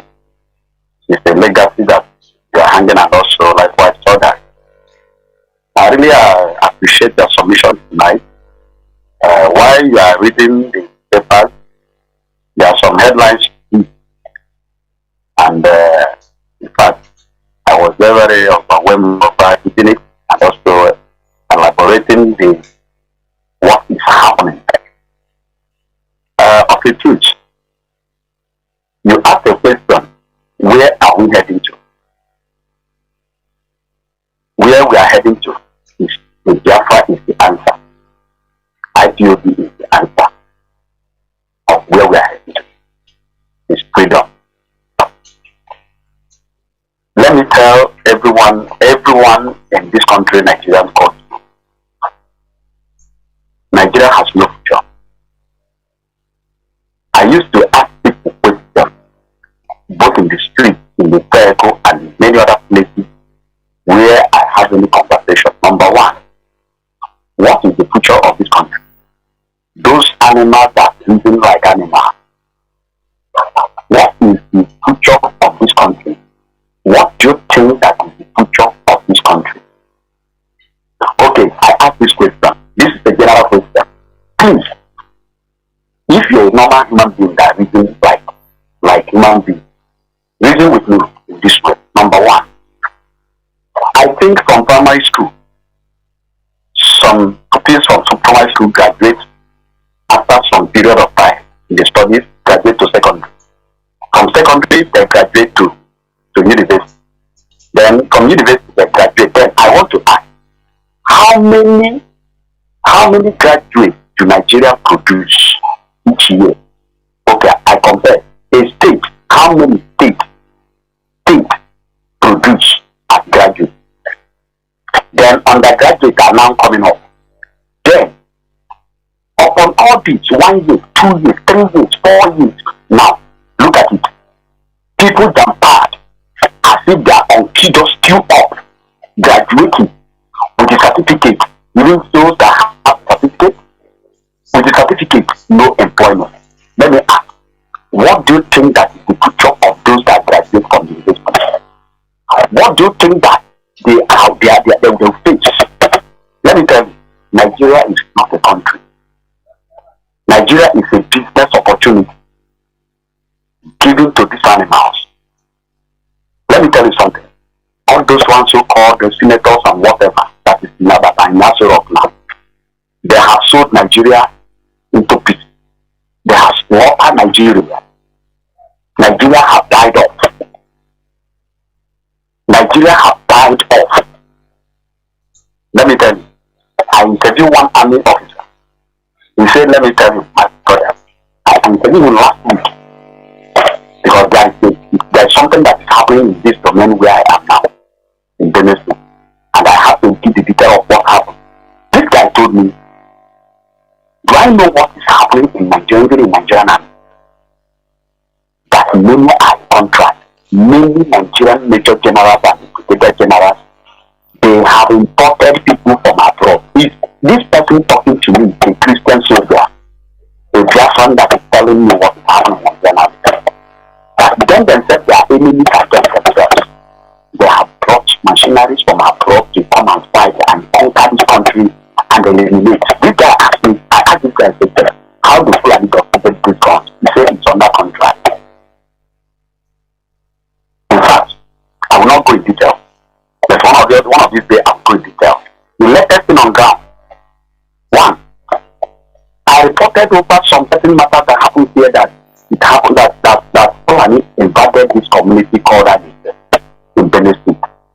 I want to let the city and the rest of people that are across the country and all parts of the world to hear what's happening. One, Fulani kidnapped one woman, demanded for a ransom. After paying that ransom of 2.5 million, they still carried the Igbo man and they still killed the Igbo man and threw him behind the river mine. I went there and saw the dead body of this my brother. The man is from the brother to take with mother. The man and all these ones doesn't profess to the news. It doesn't make the news headline. It doesn't, because it's like our life doesn't mean anything. BBC, they are criminals, they are idiots. BBC, they are agents of devil. They can't broadcast this kind of one. They can't tell the world that this is what is happening in the place. So after that one, after this incident, after this incident on January, the reaching March, they arrested, they kidnapped one Igbo man again. The same community kidnapped one Igbo man, and when they kidnapped this man, they went and requested a ransom of 30 million. In summary, they paid 3 million naira before this our brother was released.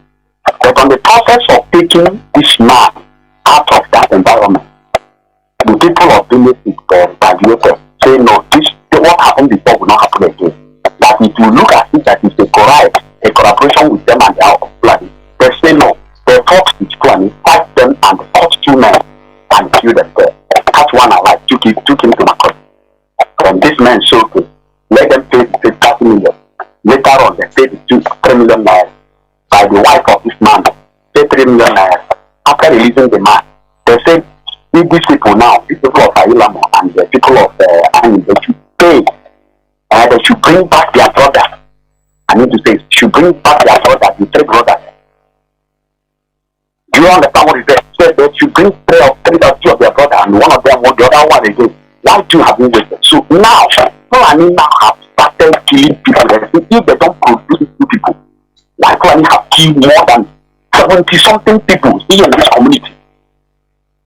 With Even my neighbor was slaughtered in my face one-on-one. By this time, as I'm talking to you, by this time of 11 o'clock, I mean, by this time of my 10 to 11, they slaughter people here. Slaughter people more than 7 persons. So Kanu said they are coming. If they don't produce these 3 men, they are going to slaughter the whole community. When I gave that report that time, reaching today, the one that happened today, the latest one that happened to that person today, by 4 o'clock, broad daylight, Fulani lay ambush against the farmers that went to the farm and coming back to their house. Lay ambush and use AK-47 and butcher the people like animals. Kill them. In Benue State, right? In the place called the place that is called the community that is called Ayilamo under local government in the town of Suswan, Gabriel Suswan, governor of the state, the former governor of the state. That is his own community is happening. Then look at what is happening. Then the people keep quiet. People are waiting here. People are tired. Even me that is here now, as I'm saying this, I'm speaking silent because you watch your voice. Everywhere is calm because of these 3 people that was here today. They use bullet to remove their brain. Use the bullet and remove their heart because the guy was carrying about 5 persons on the side, moving, coming down to the community, coming back from farm to his house. These people now kill them on the day. Then this is a problem that is happening now. So even the former leaders, they are saying that they have done so. They are not tired. They are still planning in the next part 2. So what are we saying? Please, whoever that says that this country will remain the same, that person deserves to be buried alive. That person deserves to be buried alive. Are you eating from your mouth or you're eating from your hands? Look at this. Let me tell us something. There is nothing that will make this country to be better. Nothing will make this country to be better. If you talk about you buy a rod today of 1,500 a rod, tomorrow it will not be the same price. Are you expecting something to change? Let me tell you, if you spare dog and buy monkey, the same the same animal you are still selling and buying still remain in the house. So all these people that are coming out talking about presidents and whatever this and that, they are all cowards. Please, let's go on board in this disintegration of this country. Everyone should come out. TV should come out. People should come out. Yoruba should come out. Young for this very freedom. This freedom was come. How can a visitor overcome the indigenous of the house? Of course, is not known in this country. Thank you. They are visitors in this country. How do we allow these animals to be killing us? How do we allow okay, look at it now. How do we even look at it? Is in your own understanding, how do you see okay, which time in this country now have in their constitution say that foreigners have citizens, they have the citizenship, they are entitled to be the citizen or to participate in anything. Where is it written in anything in this constitution of this country? There, Mazi, thank you very much. I have people that are waiting, please. Thank you. Thank you. You can even, after you inbox me, if you have all those photos or this, you inbox me as usual, please. Thank you. And also, we are having a report, an intelligent report, that in Orumba North, the Fulani, they have sent threats to the communities in part of Orumba North. You understand? And people have been vacating since is it up to 1 week now? I want somebody to call from there. People have been vacating their homes in our own land, that they will come and clear everybody, to kill everybody in Orumba North, in Anambra. That is a place you want us to continue staying. We must defend ourselves. Support ESN, please. Caller on WhatsApp, please hold on. Let me take this caller on direct line. I know you have been there for a long time. No, the caller on direct line is gone. Caller on WhatsApp, welcome to the program. Can you hear me? Hey, my name is Kelechi Mazi. I'm calling from my location this evening. Please, can you off your listening device, please? Can you hear me very well now? Yeah. It was talking double. Go on. Okay, all right. Mazi, thank you for your program. My name is Kelechi. You see, Mazi, I want to suggest this. Is there no way we can make it this way? All these, what do you call them? Men of God that they are kidnapping in our place. Because if we go asking them money to support what we are doing, many of them will begin to preach Bible. I quote Bible for us. Is it not better we'll allow them to give the Fulani people that money, since they cannot use it to support what we are doing? We should allow them to keep paying Fulani people. But that is what they're doing. That is what they're doing. They are seeing it now. Let me tell you, I think even from behind, let me tell you, many of them are now acknowledging IPOB. You know, Mazi Nnamdi Kanu say the coming of Biafra will be a miracle. People don't understand. The whole thing that is happening is divine. I'm telling you. Even people you don't expect, from behind, they will say, Chineke, Warana, in the IPOB beacon. We are mistaken before. Now we are seeing. The things are moving towards one goal. I'm telling you. Go on. Yes, you are. That's good. Because he keeps this, like what happened yesterday. Is it yesterday in Ondo State? You see, I think maybe BBC and this, if that thing was to happen to the Muslims, by now CNN will be on fire. By now, BBC Al Jazeera will be on fire. Even Saudi Arabia, all will speak up. Imam of or Grand Kadi, they will all everywhere around the world. That is why I suggest, Mazi, that is why I suggest. I know you're a pastor, but pardon me if I mean you offense you. People, we should even have mass resignation on this Christianity, because it's serving us nothing. I'm telling you, other than just personal happiness. You are not far. You are not far. We can name it, block it from all these other international, this Roman Canterbury. You are not far from the. You are not far from the truth, because even what you call the Christian Pentecostal or the CPA or see whatever you have in Nigeria, is no longer active. The man you see there that they said is the leader of this, he's just a figurehead. Nobody attends their meet. No church every church you see in Nigeria now, apart from Catholic Church, all of them, they are on their own. Everybody is on their own now. They no longer have meeting together as they used to do before. Because what is happening in Nigeria, where I am now that I'm calling you from, the country where yesterday I just went out to buy something and somebody stopped and said, "Are you a Nigerian?" I said yes. He brought his phone and showed me what the killing. It was the first person that showed me the killing. The guy from what do you call it? He from Pakistan. He brought his phone and showed me the killing in the church. I was like, he asked me, is Nigeria a Muslim country or a Christian country? In fact, I don't even know what to answer the guy. The guy is from Pakistan or so. Now, it does getting to the point that we should allow this. We should just allow the Fulani people to enter our land, and they let our people see with their eyes. Yesterday I went back to listen to what when our leader was in US asking for something to defend ourselves.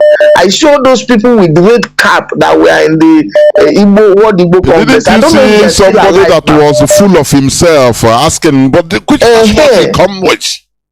Yes, I don't know whether that man is still alive. Honestly, I don't know whether he's still alive. But Mazi, talking of people resigning from religion, you know, our people, this religion of a thing, we has been dealt with it. This Christianity religion of a thing, it has been. For us to pull out is going to be with the coming of Biafra. I tell you, when Biafra come, you see this Anglican church, it will no longer be Anglican church. You will see all this Catholic church, because do you see how many of our people that have been killed in Nigeria? Did you see Roman Catholic in Cardinals or whatever you call him in Italy? Have you ever seen them making any statement? Did you ever see any Pope talking about the killing? But when they kill one he person, said he prayed for the dead people, the victims. What can prayer do for us? What can prayer do for us? But are you not seeing the action they are taking in the crisis that is going on in Ukraine? Are you not seeing all the see after all this thing, when Biafra come, it's going to reshape every religion you see that in fact the whole world they know that as soon as the Africa have when Biafra have their independence, that will be a big liberation from the people of Africa, because the people of Africa will see light and the people will begin to think and reason well. That is why they are doing everything, and that's why Fulani is moving in every full force using what again I want to say, if there is any way we can stop every political activities in our land, no campaign, no anything, so that let those who are sometimes when I look at P2B, I feel pity for him. So what is wrong if P2B campaign to be a president of Biafra? Does it sometimes when I look at these fools, when I hear them, some will say I was studying in Oxford, I did like P2B, I go to best Cambridge on the universities in the world. I look at it, upon all those things you study, you are just ordinary common slave to Fulani people, and they cannot think knowing that we continue to be in this bondage called Nigeria. We are in trouble. Then Mazi, do you know how many Nigerians that are pushing out, like our brother was talking about undergraduate and graduate data? Do you know how many? If there's no country you go in this world, you not see millions of Nigeria queuing out looking for a job. Millions, Mazi. That country, honestly, God will just help us. But I think what is happening now is everybody's eye is going to open, especially in 2023. We should make sure that there is nothing like campaign or election. We don't want to have another governor in our land. Let the last governor we have in that place be this what do you call him in Anambra? Let him be the only last governor we have in our land. Let every other offices be vacant. Let us see how these people are going to impose themselves in us. I just want to see how it's going to happen. Mazi, thank you. God bless you. Hey, Mazi, before I go, please, is there any IPOB family in Bahrain?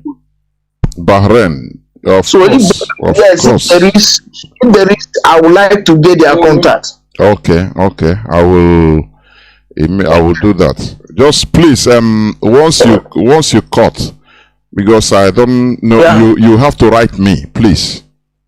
Okay. In this number. All right, okay. I will do that now. Okay, thank you. I'll do that. Yeah. I have a caller waiting patiently because we are heading towards the end of this program. Please, waiting patiently on signal. Caller on signal, welcome to the program. Caller on signal, can you hear me? Are you there? Caller on signal, can you hear me? I can hear you. I can hear you. Okay, Mazi David, can you hear me? Yes, Mazi, good evening. Welcome to the program. And good evening, Biafrans in general. Mazi, thank you once more for this your stimulating topic today. You know, independence has been one of the greatest discussion in Africa concerning our emancipation and freedom. However, it is now proven in the 21st century that the flag independence we had is a joke. We were never been freed. We still get dictated. If you look at all the African countries with their various colonizers, whether it's English, French, Spanish, whatever, any presidential candidate has to go to that capital and ask for their permission and blessing.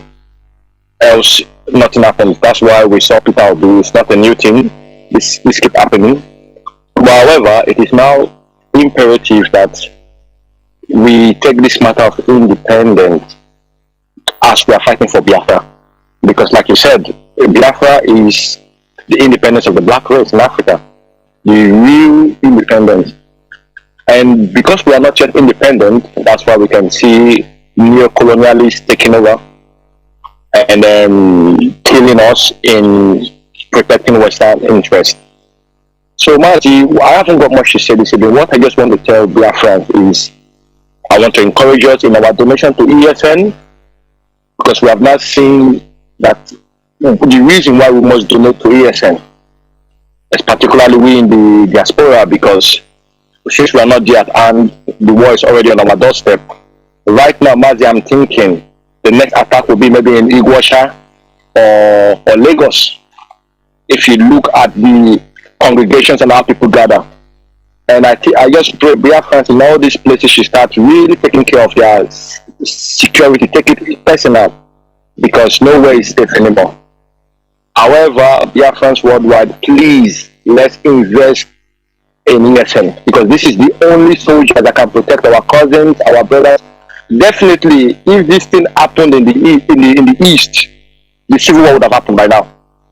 Because definitely, maybe ESN will be in the streets, But the amateur coup they created, it is so unfortunate and disappointing that this massacre took. Some people said it lasted for about 45 minutes to an hour. And there was no security agency, no nothing, In fact, one guy was saying he had to run, because if you don't run, you'll be a victim. And it's so sad. So our people, please, let's take this, our donation, very easy. On the 14th and 15th, we are going to Brussels. Mazi, I will be here personally too, because these people need to know that their partition they made in dividing Africa in 1864 has come to an end, because it's not helping us. Britain left the EU for number one reason: their borders were being invaded by Europeans and they wanted Brexit. The same thing is now happening to us. So my people, let's take this serious and do the needful. Thank you, Martin. There were Mazi Taboe. Thank you very much. Caller on direct line. Can you hear me? Caller on direct line. Please call on WhatsApp. Hold on. You'll be the last caller. Caller on direct line. Are you? There, welcome to the program. Go on. My name is Chika from Medindaba. I'm coming from the public to Mazi. Mazi, the topic we are today topic is very wonderful. Mazi, you see, that Jew has no independence. What I have is flag independent Jew. That's what the Jew have. No independence in Nigeria. Mazi, you see, that Pope that is say that he is praying. Why not Pope come to Zoo so that the people pray for the victims, Zoo also pray for him. We pray for him. If you are saying if come Zoo, may they kill him with gun, may they shoot and kill him. So they still pray for us. Whether they pray like the people who don't die. People don't die, they never die. Hey Mazi, I will never bless you. I don't say Mazi me, I never bless anything. Because people need to fight to conquer the land for the betterment of their own people, of their race. Because this case now with the Mazi, history let us know say this war is not survival of the fittest. Russia they fight, Ukraine they fight. Now person where they strong, now to conquer the land and take in control. That's where the war today, Mazi. That is why our heavenly God will send the Hamadike, our Savior, to come say no to this plan and say in order to conquer us 100% again, because this second conquest we do now. If we know they have to fight our own justice for that, that's what God sent them. And at the struggle now with the partner to rescue ourselves from this hellfire. Mazi they fight to rescue us from this great they call Nigeria, because you won't take over the whole of our land as second conquest missionary government now we do so, and Mazi come to rescue us from that conquest. You see, Mazi, I never blame you. Wallahi, I never blame them. Let the rain continue falling. Those who laugh for Hamadike for how many years ago, we laugh, who this man. Made them crucify him, because the Pharisees, now they hold them, they won't crucify, they only say the way God give us in our own time. The prophet of my own time, why see the crow eye. But then they see them now, when they happen. The so-called Christian in the zoo, where they don't weak, they don't battle because they know the act, because the politicians We everybody down. We put everybody for this bondage. They carry them, they play, then they work together. When they share money for them, give them jeep, give them police as a single head. Then they work with them to hold the people down, to tell them to continue to pray that one day and the market will come big zoo where they will enjoy. Where they say that the petitions. Now don't put everybody for this danger. But the people who are supposed to tell the people the truth where they gather. Because now only for that church and the market square and the school, now they will gather people plenty. Instead of when they reach that institution, they tell people the truth. Oh boy, see how water they pass through to water they enter the road. See what they know everybody. They tell himself because they know the truth. No, they know that they evil the enemy. They collect money, they collect billion every day. They go after they go collect share. If any governor win, they go wrong go. The governor go rally on and all of them run. They urge them to pray for peace and unity of their country. Now, the peace when they pray don't happen for the head now. The peace don't happen. That prayer when they pray. The fire when they call every day, Holy Ghost fire, and then they burn them now. Man, they made the rain continue to fall. We don't know what thing that happen. We don't know what thing that happen before it didn't happen. We don't know. Man, they don't tell us what thing that happen. So everybody is fire, man. We don't know already. But now those foolish people, we ignore the prophecy of a man of God who will come to rescue us for this time. They ignore it so that the consequences when they fall upon them now. I no go condemn Fulani and I will never blame Fulani. Fulani is ready to do it. Let them they try to pray, they pray harder. And then they pray, the fire they burn, they go. The fire go continue to the burn until they know say they supposed to act. Let them they wait. Make a American soldier. Make Mazi, please round up. Mazi, round up, please. Before they see them, they go hear them. Then go hear them. Now, this is what happens now small. Let them continue praying for one Nigeria. Mazi, I turn up from me. I'm not putting a tweet from moving God. I'm turning from Kutuminazi. Good night. Thank you very much. I have a caller. Mazi, welcome to the program. Please make it. You'll be the last caller. Caller on WhatsApp. Mazi, I think Mazi will be nice. Yes. Yeah. Welcome to the program. Please use highest 5 minutes, please. Thank you very much, Mazi Johnathan, for giving me such an opportunity. And first of all, I will apologize for the last time I called. I wasn't hearing what you were saying. That was why I exited my time. And I apologize for that. So, Mazi, thank you so much for your submission today. Your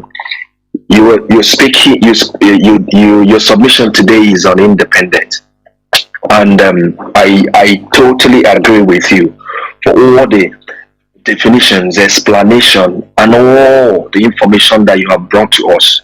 They are all mind-blowing. Thank you so very much. But Mazi, I want to chip in something. I want to come in from another perspective or another angle. Mazi, when you talk about independence is the freedom from the control or influence of others. Me and you, we agreed that independent age of a kid is believed to be 18 years old, right? But it does not mean that kid is truly independent when he turned 18. The only thing that makes that kid truly independent when that kid is free from his or her parent control and authority. It means the kid becomes truly independent and free when he moves away from its parent and make its own decision. That's when the kid becomes truly independent. Mazi, I'm going to bring it down to you because independence and freedom works together. Mazi, when I check freedom says that freedom is the power or the right to act, speak, or think as one wants. It did not say as somebody permits you to speak or think. He said as you want. That is freedom. And freedom is the state of not being imprisoned or enslaved. Marry these two words together, Mazi. When you come down, Mazi, before 1930, the only African country that was independent was Ethiopia. At the end of the century, the rest of Africans got what I called, because today they're celebrating independence, but they are not. They are celebrating what I called territorial liberty. to rule or govern themselves within boundaries created by the colonists. Master, they are never achieved through independence or through freedom, because true independence and true freedom permit them to do whatever they want within their own country without the influence of anybody. Now, they come down to Nigeria. Nigeria is over 60 years old. A man, an adult of 60 years old, is actually approaching his terminal age.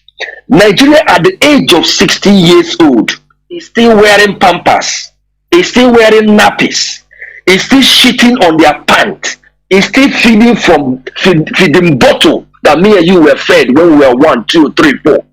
Now, Nigeria has never achieved true independence because they are still controlled by their colonial masters.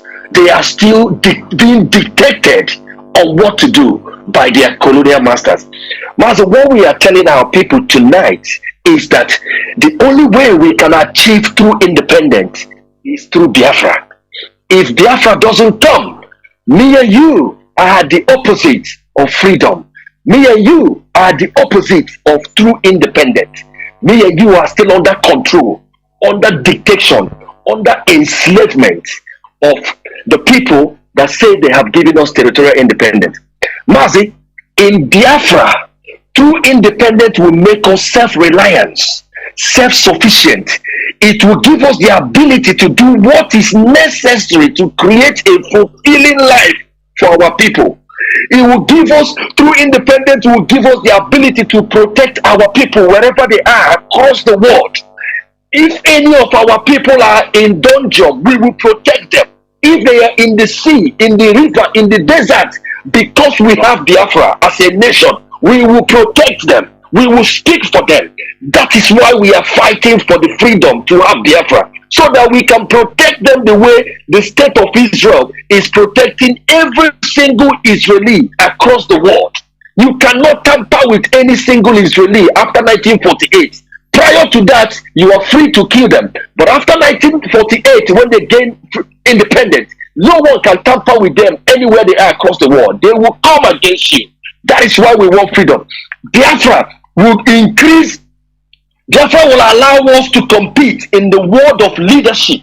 Mazi, when we have true independence in Biafra, it will increase our economic and political influence across the world, because we are everywhere. We understand the geographical surface of this world. We know how to manage and operate in them. Mazi, through independence will awaken our creativity. It will give us the ability to invent. It will give us the ability to dictate. It will give us the ability to create anything that we want, because it was when America achieved independence in 1778 from 1776 from Britain that America changed the surface of the world with innovation. If it wasn't that, there would never be an innovation in the world. Everybody will languish in imprisonment.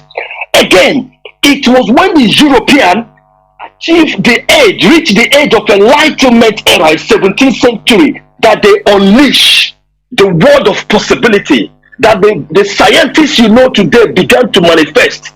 Without the age of enlightenment, they would never have anybody called Newton. They will never have anybody called Karmak. All of these great mathematicians, scientists, they will never have them. It was because they achieved true independence, true freedom. That is why we must all join hands together. Election of 2023 must not hold. The only election that will hold is referendum, to determine whether all of us agree to be in this Nigeria criminal country.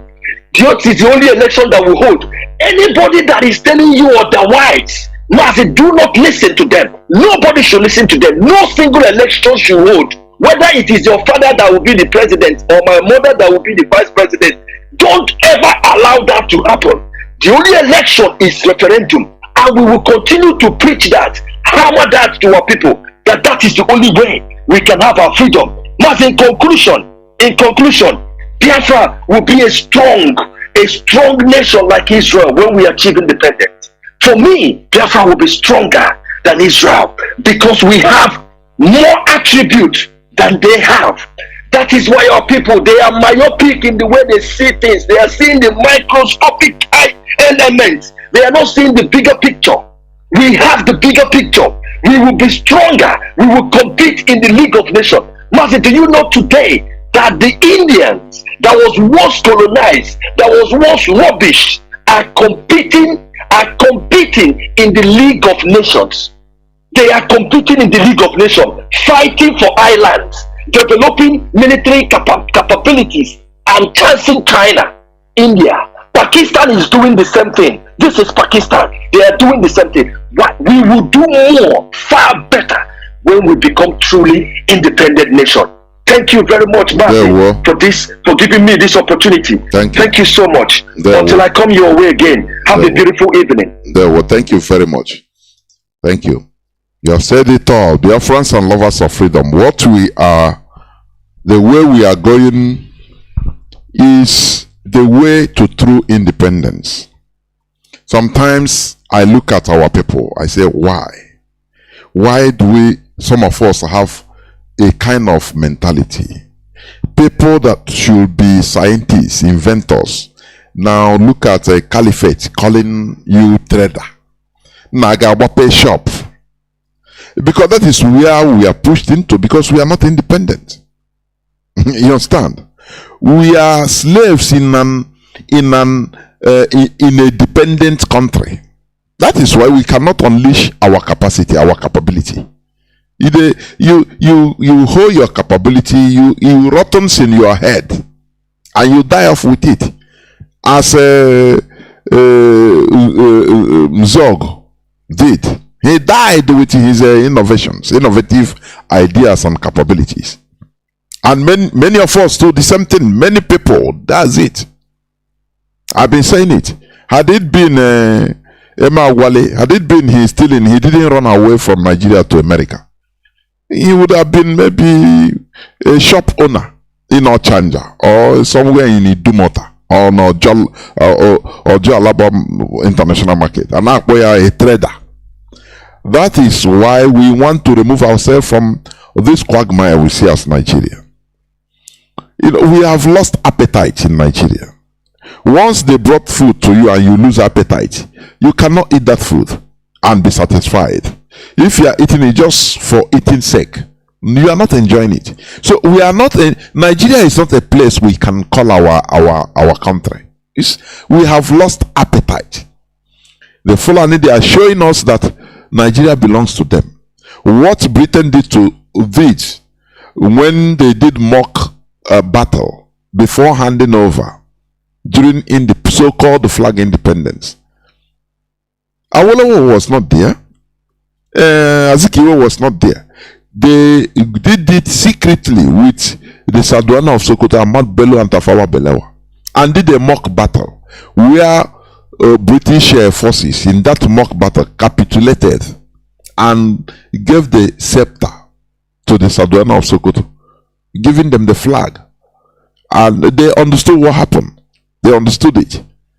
That this company we call Nigeria, we are handing it over to you to hold for us. Be our overseer. Be our manager. They understand. They understand. And that is why any kidnapped victim by the Fulani people, Fulani terrorists, they will tell them that Nigeria belongs to them. It is what they have been told. Every Fulani child is being brainwashed with this ideology that, look, this Nigeria belongs to you. It belongs to them, the Fulani. So the people that are there, they are illegal occupants. That is what they see us. Are we going to be there? Agree? The answer is no. That is why all and sundry should join hands in what we are doing. People are seeing what is happening. People are seeing it today. Kuru kuru. All the prophecies of our leader are coming to fruition, coming to reality. They are coming. They will come. They will fill our bushes. And that time, all of them say, he said it. And that is what happened. What is happening today? When he was soliciting for guns and bullets in World Igbo Congress, People think that they are intellectual, you know, think that they are intellectual. Nah, let me ask this man. Come, not thinking that they are making fool of themselves. Today, where are they? That is it. Today, where are they? People are still calling, hey, Nigerian security force, come and help us. Well, you are stupid. People that are perpetrating the evil, people that are sponsoring the terrorists, you are calling them to come and save you. Are you not stupid? We must continue until Biafra is achieved. This is where I'm going to stop because I have another schedule. Thank you for listening. Biafra is our religion. Biafra is our ideology. We have no other religion other than Biafra. What happened in Ondo is really evil. And this is not the end. We must confront these people, all and sundry. Otherwise, according to T.Y. Danjuma, you will be slaughtered one after the other, one by one. Thank you for listening. From me, Mazi Johnathan, from here, it is simply good evening. The